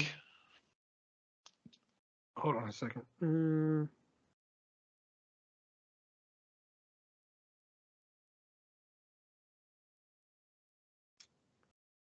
Okay. All right, and that was our sports list of the week there. So now we are going to get into a bunch of questions here because apparently you guys skipped some last week and people weren't happy. Well, that's what I told him. I'm like, no, we should answer these. He's like, well, I'll wait till Will's back. I'm like, okay, you're on the show, man. But before we get into the question, we got to give another shout out to one of our sponsors, that being MoviesRUSA.net. They're a great fucking sponsor. I fucking love MoviesRUSA.net because hell yeah. Yeah, because they have also, like hardtofindtv.com, they have a great selection of hard to find television movies, hard to find TV shows that you can go over there and get on physical media that aren't on physical media. I'm actually holding a handful of titles right now. I mean, you can get the new Saved by the Bell season 1. You can get King of the Hill, the Mike Judge classic, on Blu-ray. You can get From Dusk Till Dawn. You can get the phenomenon that swept the world this year, Squid Game. You can get Kill Bill, and you can, of course, get The Adventures of Pete and Pete. You can get all these titles and more. Oh, you can also get My Name is Earl. I got to throw My Name is Earl. Hell yeah. I got to drop that name out there. You can get all these titles over there on moviesrusa.net for a great price. And if that price just isn't great enough for you, you can use the checkout code, the podcast checkout code, which is 3-way, the word, not the number. Don't put in 3 and then way. Put in the word 3. Which, I'm starting to, in retrospect, I really should have just made it the number. Yeah.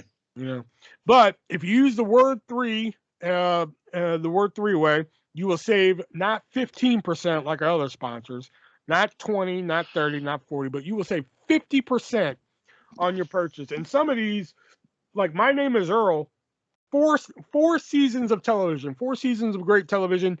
With the checkout code, you're going to get it for $20. Oh, hell yeah. Beat that. Yeah, you can't beat that. King of the Hill, 13 seasons of television, $50. I mean, try picking up all 13 seasons of King of the Hill for less than $50 on DVD. You can't do it. It's impossible. It is. The new Saved by the Bell, they did release that on DVD, not on Blu-ray, but they did release it on DVD, $18 in stores. If you go to moviesrusa.net, use our checkout code, you can get it for almost the same price with our checkout code, but you'll get it on higher quality, you'll get it on Blu-ray, you'll get it on 1080p high definition. Just head on over to moviesrusa.net, and if you're looking for something, there's a little chat box there. Type it in, maybe he'll find it for you, and then he'll give it to you for, and if you still give him my checkout code, he'll still give it to you for 50% off. So head on over there, head on over to moviesrusa.net and check out them and let them know that Artists and Shubz and the 3-Way Dance Wrestling Podcast sent you. All right, so let's get into the questions here. Let me just pull them up here. All right, we're going to do the ones that were left on the first 2-Way Tango first here. So, let's scroll on down. Okay. All right, Tony said, Happy American Thanksgiving to my favorite artists and Canadians. Okay. Sure. Yeah, they don't celebrate American Thanksgiving, Tony, but okay. Hey, there are people in Canada that do. We're just not too. Oh, really? Well, yeah, but I mean, there's people from America that live in Canada, and there's people that have American families in Canada. So. Oh, I'm thinking like just people, just straight Canadian. They're just like, it's American Thanksgiving. Fuck it, let's go. Okay, Tony wants to know: is Artist the only one on the pod to have had COVID? If you have had it, how bad is it? Have you had COVID? No, not that I'm aware of. I almost, coworker that I worked with had it, and I was kind of shocked that I didn't get it, but I was clear, so I'm good. I know one of my friends was just like, "So, how was COVID?" I'm like, "How was it?" Oh, fucking 4 stars. Yes, kind of. Two enthusiastic thumbs up. Not to disparage any of our listeners, but it is kind of a stupid question. Like, how was it? I'm like, fucking 4 stars. But I mean, there are some people that get it and like have no symptoms either, right? Yeah, so, my sister got it, but she didn't get it as hardcore as I did. Right. Like, oh god. All right. Tony also wants to know, what are your favorite movie franchises aside from Marvel, DC, or Star Wars? Oh god. I learned recently the other day, because I know one of your favorite movies is Smokey and the Bandit. I always thought there was 3 movies. There's 7 fucking movies of them. What? I thought there was only 3. Yeah, there's 7 fucking movies of them.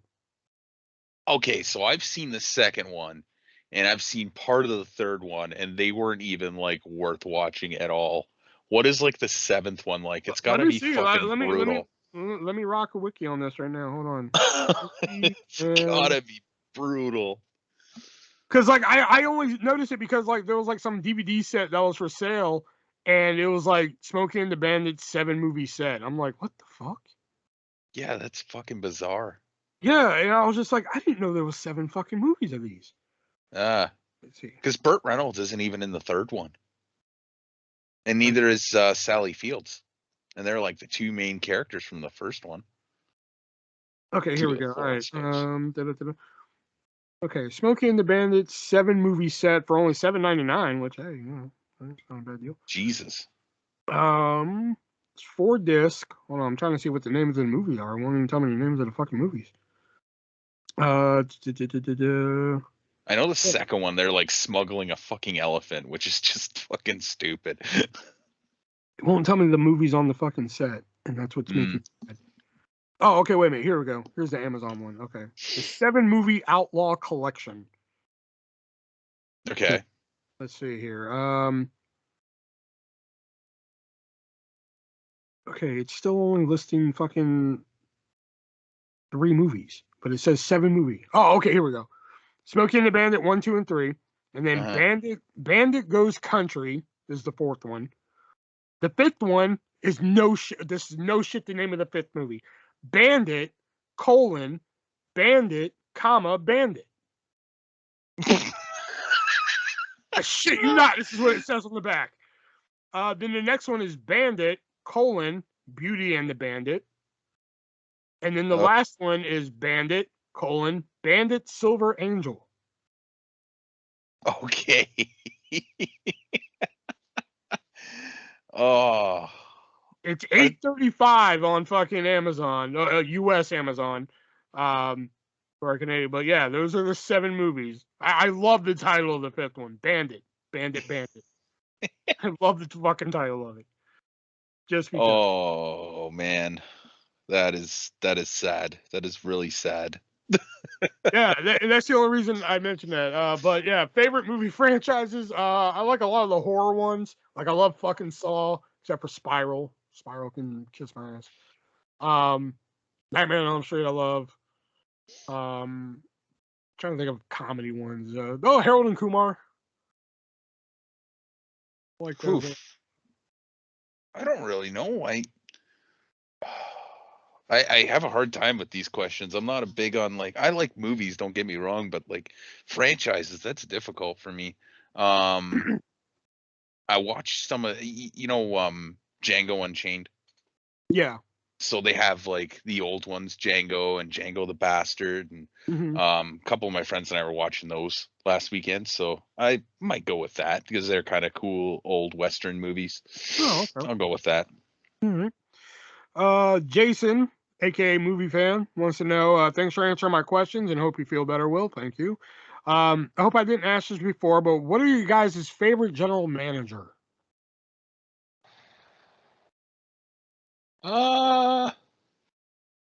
Stephanie McMahon. Is it just for looks? Yeah. When that bent over the table scene? Oh yeah. Yeah. You know what? I guess not when I first started watching, but when I was like my original run of watching where like I don't know if I'd say I believed every bit of it, but I was super into it and I was pretty young. I'm gonna go Teddy Long. I really like Teddy Long. Teddy was good, yeah. Yeah. And he also wants to know, what's your favorite Christmas film? Oh. I don't know about now, but it used to be I'll Be Home for Christmas. I always liked that one when I was a kid. Jonathan Taylor Thomas?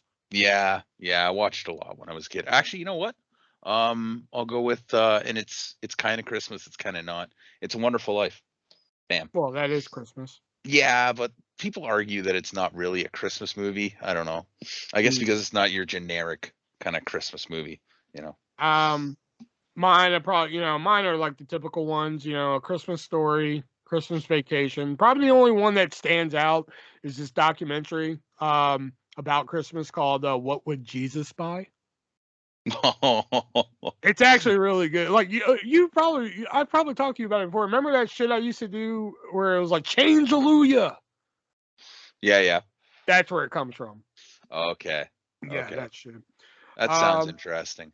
It is. It's actually really interesting. It actually has a good message about like how Christmas should be about. Like don't go out and max your whole credit card just to buy Christmas gifts for people. Like there's nothing wrong with a homemade gift and shit like that. Spend time with the people you love. Exactly. Yeah, that's kind of the message. Is kind of it's pretty good. Yeah. Andrew says, "Hope all is well, sir. Artist, get well soon. Take care. Props on holding down the pod with the two-way tango, fellas. Good shit." That was a very good shit moment. Are you guys fans of ROH the last few years since AEW has been around in NXT? Any favorite wrestlers on the roster from the most recent years? PCO. Yeah, PCO is pretty good. Briscoes, I love me the fucking Briscoes. Yeah.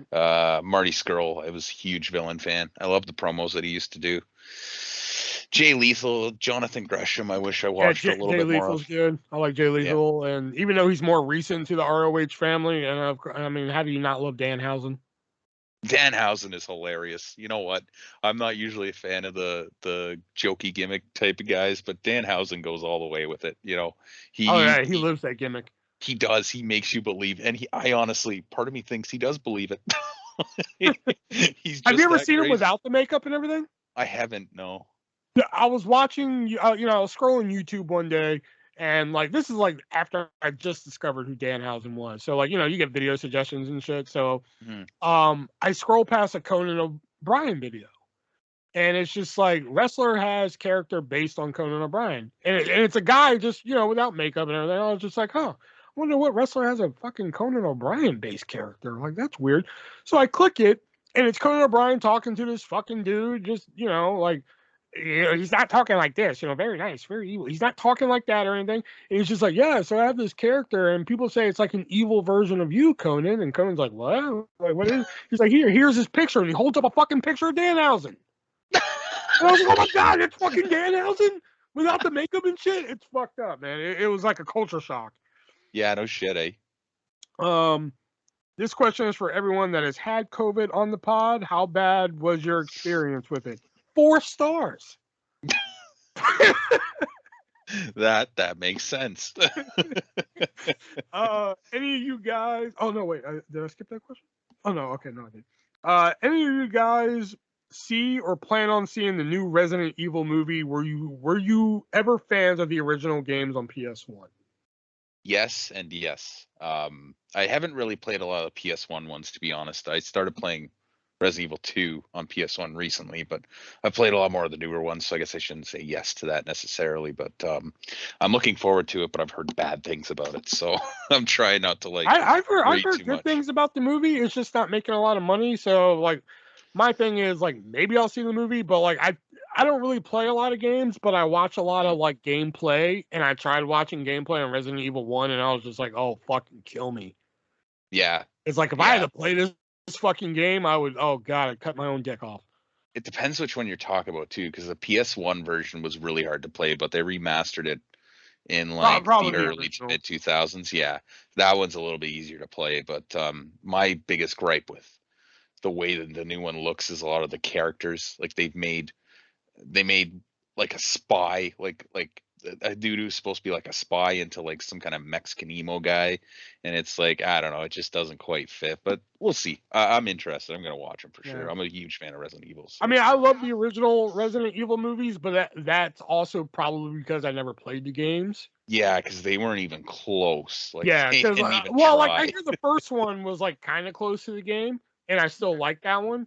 And like I will say, the rest of them are pretty much zombie action movies, but they were still pretty good. I liked them. The first one was the best movie for sure. I hear the new one's more. They say it's like more in touch to the game. Yeah, it's in touch with the first two. Yeah, so I may check it out just to check it out. Yeah. Do you guys look forward to the Rumble or Mania more these days? Yeah, and even then, I don't know. Yeah, and then even then, I'm setting myself up for disappointment. Yeah. You know. Joey S just said this was a great show. Thank you. Yep. Yeah, you guys did some good. we did something interesting. I know. Right? Hey, when people are just like, God damn, I wish Artist was dead so this show could keep going, then it's good. Well, not to disparage you, Eddie, but it got over 100 views, which is nice. Oh, is it over 100 now? I think it was 114 when I was just looking at it Oh, now. yeah, 116. Yeah, I'll be damned. Yeah. Yeah. Yeah, when people are just like, fuck, Artist got over COVID. Now he's got to come back and shit, then you're doing something right, They're a little bit better structured when you do it. We'll say that for sure. Yeah. I know, because I was like, what the fuck are y'all doing here, man? Okay, Tony wants. Oh God, Tony.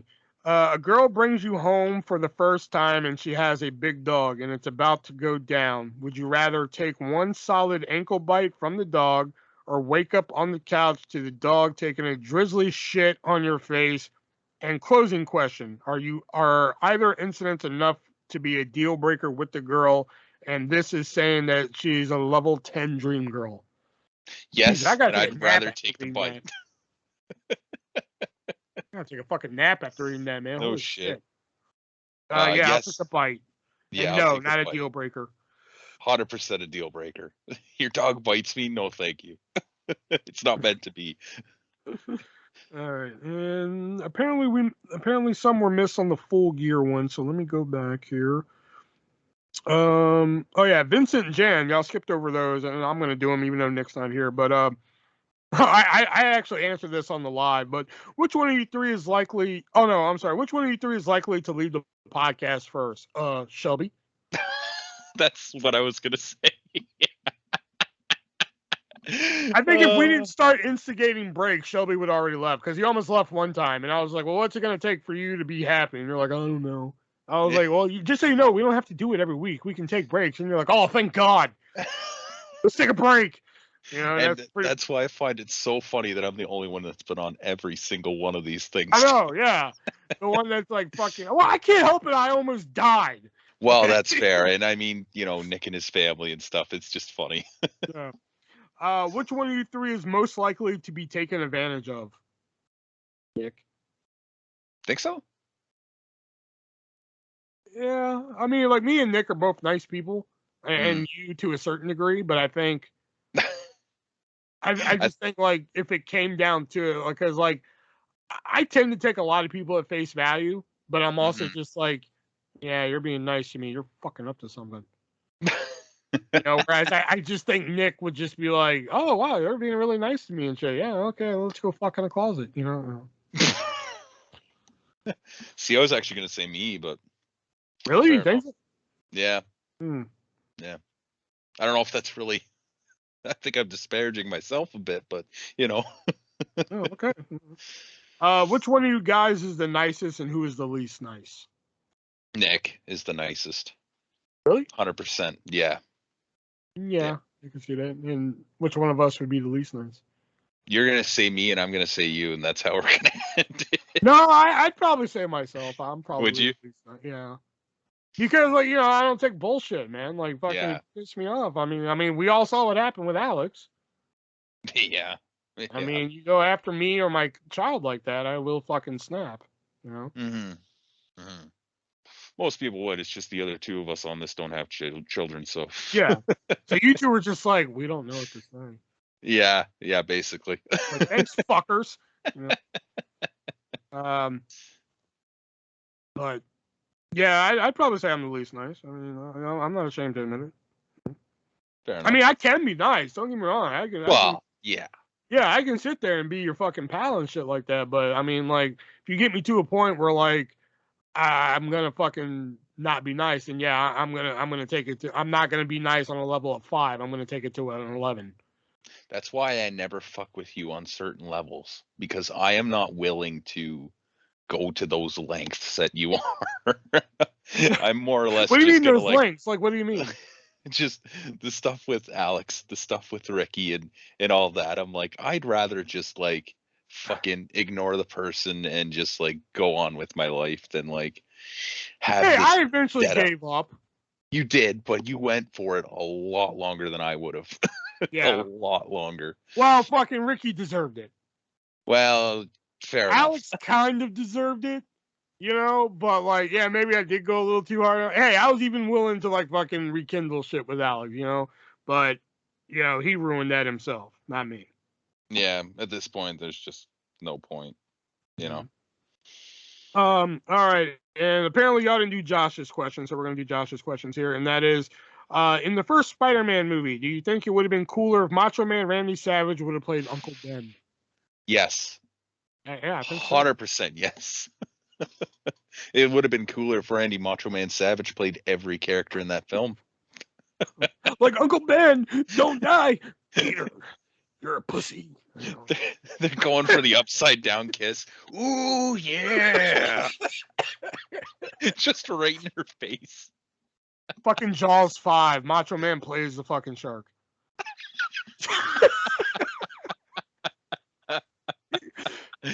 Oh, God. Love you, Macho Man. The wrestler who played Bane in Batman and Robin was a real wrestler. Yes, he was. What was his professional name until they changed it because it was offensive? It was the Ultimate. What was it? It was the Ultimate Solution. It was something related to the Holocaust. Mm. Yeah, it was one of the two. It was either the Ultimate Solution or the Final Solution. One of the two. Mm. But it was like one of those two where they're just like, oh shit, we can't have that name. That's what Hitler called his fucking, his little Jew killing spree. Not Auschwitz. Not Auschwitz. No, just like what he called like exterminating. Oh, well, okay. Well, they had Night of the Long Knives, but I doubt that was his name. No, it was either the Ultimate Solution or the Final Solution. Whatever one of those. Oh, Yeah. I think it's Final. Final? Is that it? Yeah. I think so. Yeah. So that was his name, but Wow. and those Josh marked his as normal and weird, and those were the only two that were normal. Oh, perfect. So the weird ones. Do you think some people have a chip on their shoulder because do you think some little people have a chip on their shoulder because they have to smell ass everywhere they walk?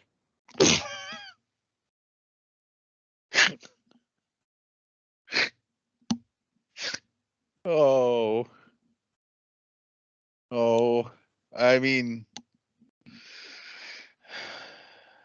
I guess. I plead the fifth. Yeah. Have you ever while sitting watching TV had to get up and pee but too tired and you grab anything that you can pee in? I mean, when I was in high school, we had some pretty long bus rides, and some of the guys in the back used to just piss in a water bottle. Or there's truck drivers; they do that too. Yeah, I've pissed in a bottle once or twice. I ain't gonna lie. I don't think I have, to be honest. I don't know how. It's very. You got to have a lot of precision. A lot of precision. Oh, okay. Are stereotypes true to a point? It's very open-ended, sure. How's that open-ended? Well, like what stereotype? Well, the normal stereotypes here, like, white people love ranch dressing. Well, okay. I mean, if we're going to get specific, then I don't know. Like, I don't think black people every black person loves a watermelon either, or chicken. But I think Sure maybe. about that? Yeah, I'm pretty sure. But I mean, what about your black friends? Do all your black friends like watermelon and chicken? I don't actually think. Well, I don't have any black friends that I talk to regularly. Racist. Oh boy, we're getting canceled. Do you think in the racist South they have a calendar that says, "Hey, okay, I'm not reading that. Never mind. Okay, that's too much even for this show." Yeah. Gosh, you need to tone that shit down some. I'm gonna say probably yes, though. Let me read the rest of the question, see if that fits. Oh, that's horrible. Does probably yes make sense? Oh God, yes, and it's a horrible yes. Yeah, I figured. If God blessed Texas, why did Texans freeze to death by a freak winter storm? Because they don't know how to handle the fucking cold. Trust me. Yeah, I lived there for 8 years, And like the few times in the 8 years I lived there that it fucking snowed, oh my god, they lost their fucking minds. Well, I don't blame them. It'd be like if a fucking tsunami rolled through where like Nick and I live. We wouldn't survive it. We'd have no fucking idea what to do. It'd be weird too because we don't live on an That ocean. sounds like it'd be more weird than it would be like, oh, I'd be more like, how did the tsunami get there? Rather than be like, damn, it sucks that Nick and Shelby died in a tsunami. I'd just be like, how did it get there? That tsunami went and hunted them down, man. Yeah, pretty much. Now if it were something like even weirder, like flying killer horses or something, then we'll talk.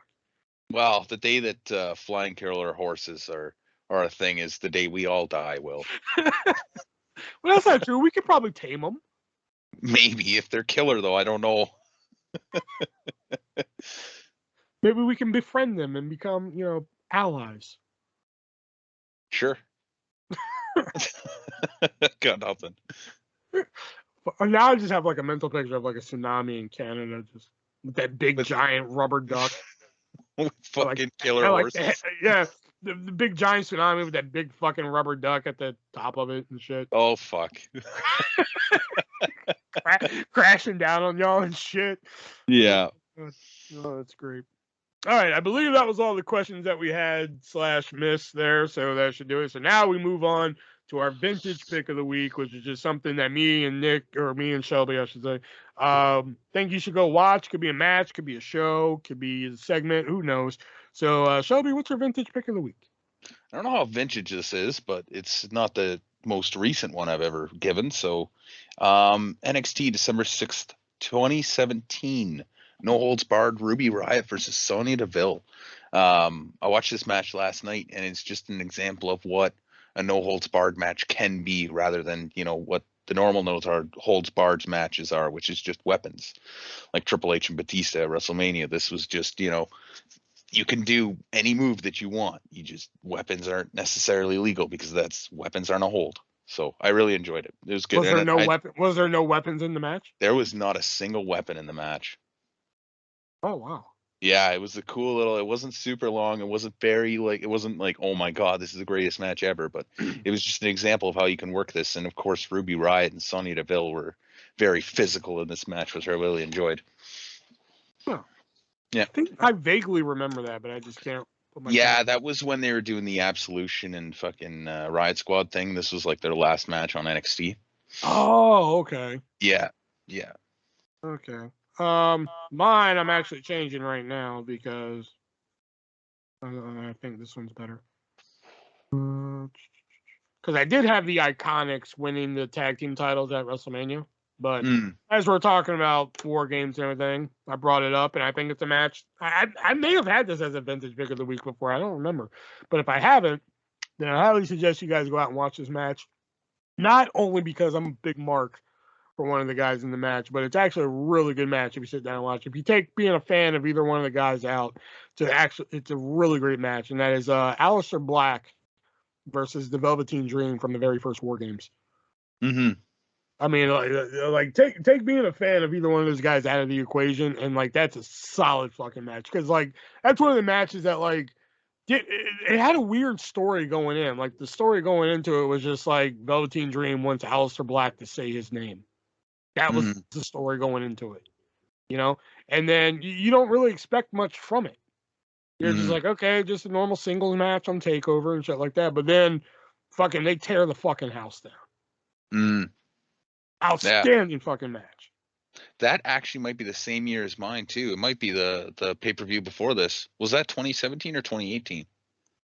Let me see. Because the match I'm talking about was the week after War Games. But I can't remember if that was 2017 or 2018. They had that one. NXT War Games. Let's see here.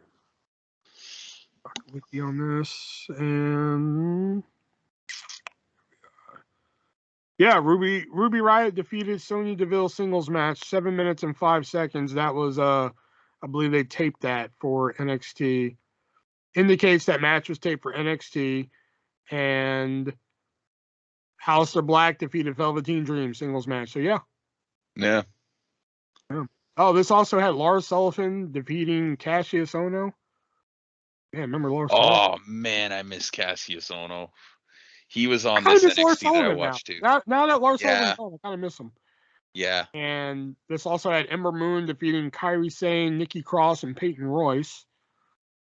Plus, Oh it yeah. also had this is the night that Andrade beat Drew McIntyre Yep. for the and the three-way War Games match, which was Undisputed Era, Authors of Pain, and Roderick Strong Insanity. I liked it. I like it better when it's two teams. That was a good one. Don't get me wrong, but I like it better when it's one team versus one team. Yeah, fair enough. Yeah, I get that. Yeah.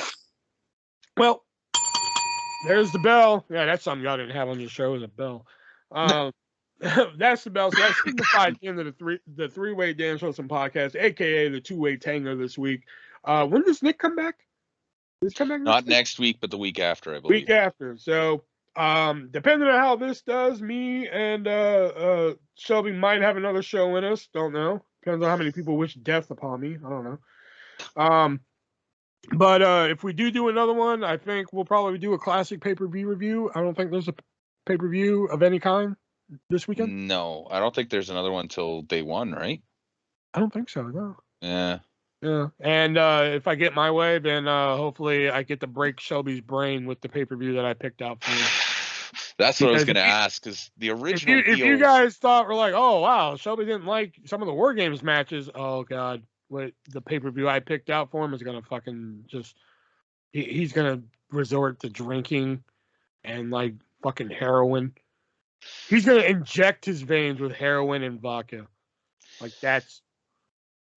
My head's going to explode. I already Probably. know it. Yeah. You thought your head exploded when fucking Nitro Girls are number 3 on that list? Oh. Some of the matches on that card, ooh, boy. They're rough. And I fucking love that promotion, but ooh, boy, they're rough. I'm not looking at it so that if we do watch it, I'll be even more surprised. Yeah, I would. Yeah. But all right, guys. So leave your questions in the description down below for the next episode. If we do another next episode, who knows? Who knows? Maybe you'll get your wish, and I'll catch Ronan again, and I'll fucking die. Who knows? Because if I die, then Nick can't send the file to me, and I can't fucking fix it and put it up, and then this whole thing's for nothing. So for Shelby and for myself, till next time, guys. Be bruisey.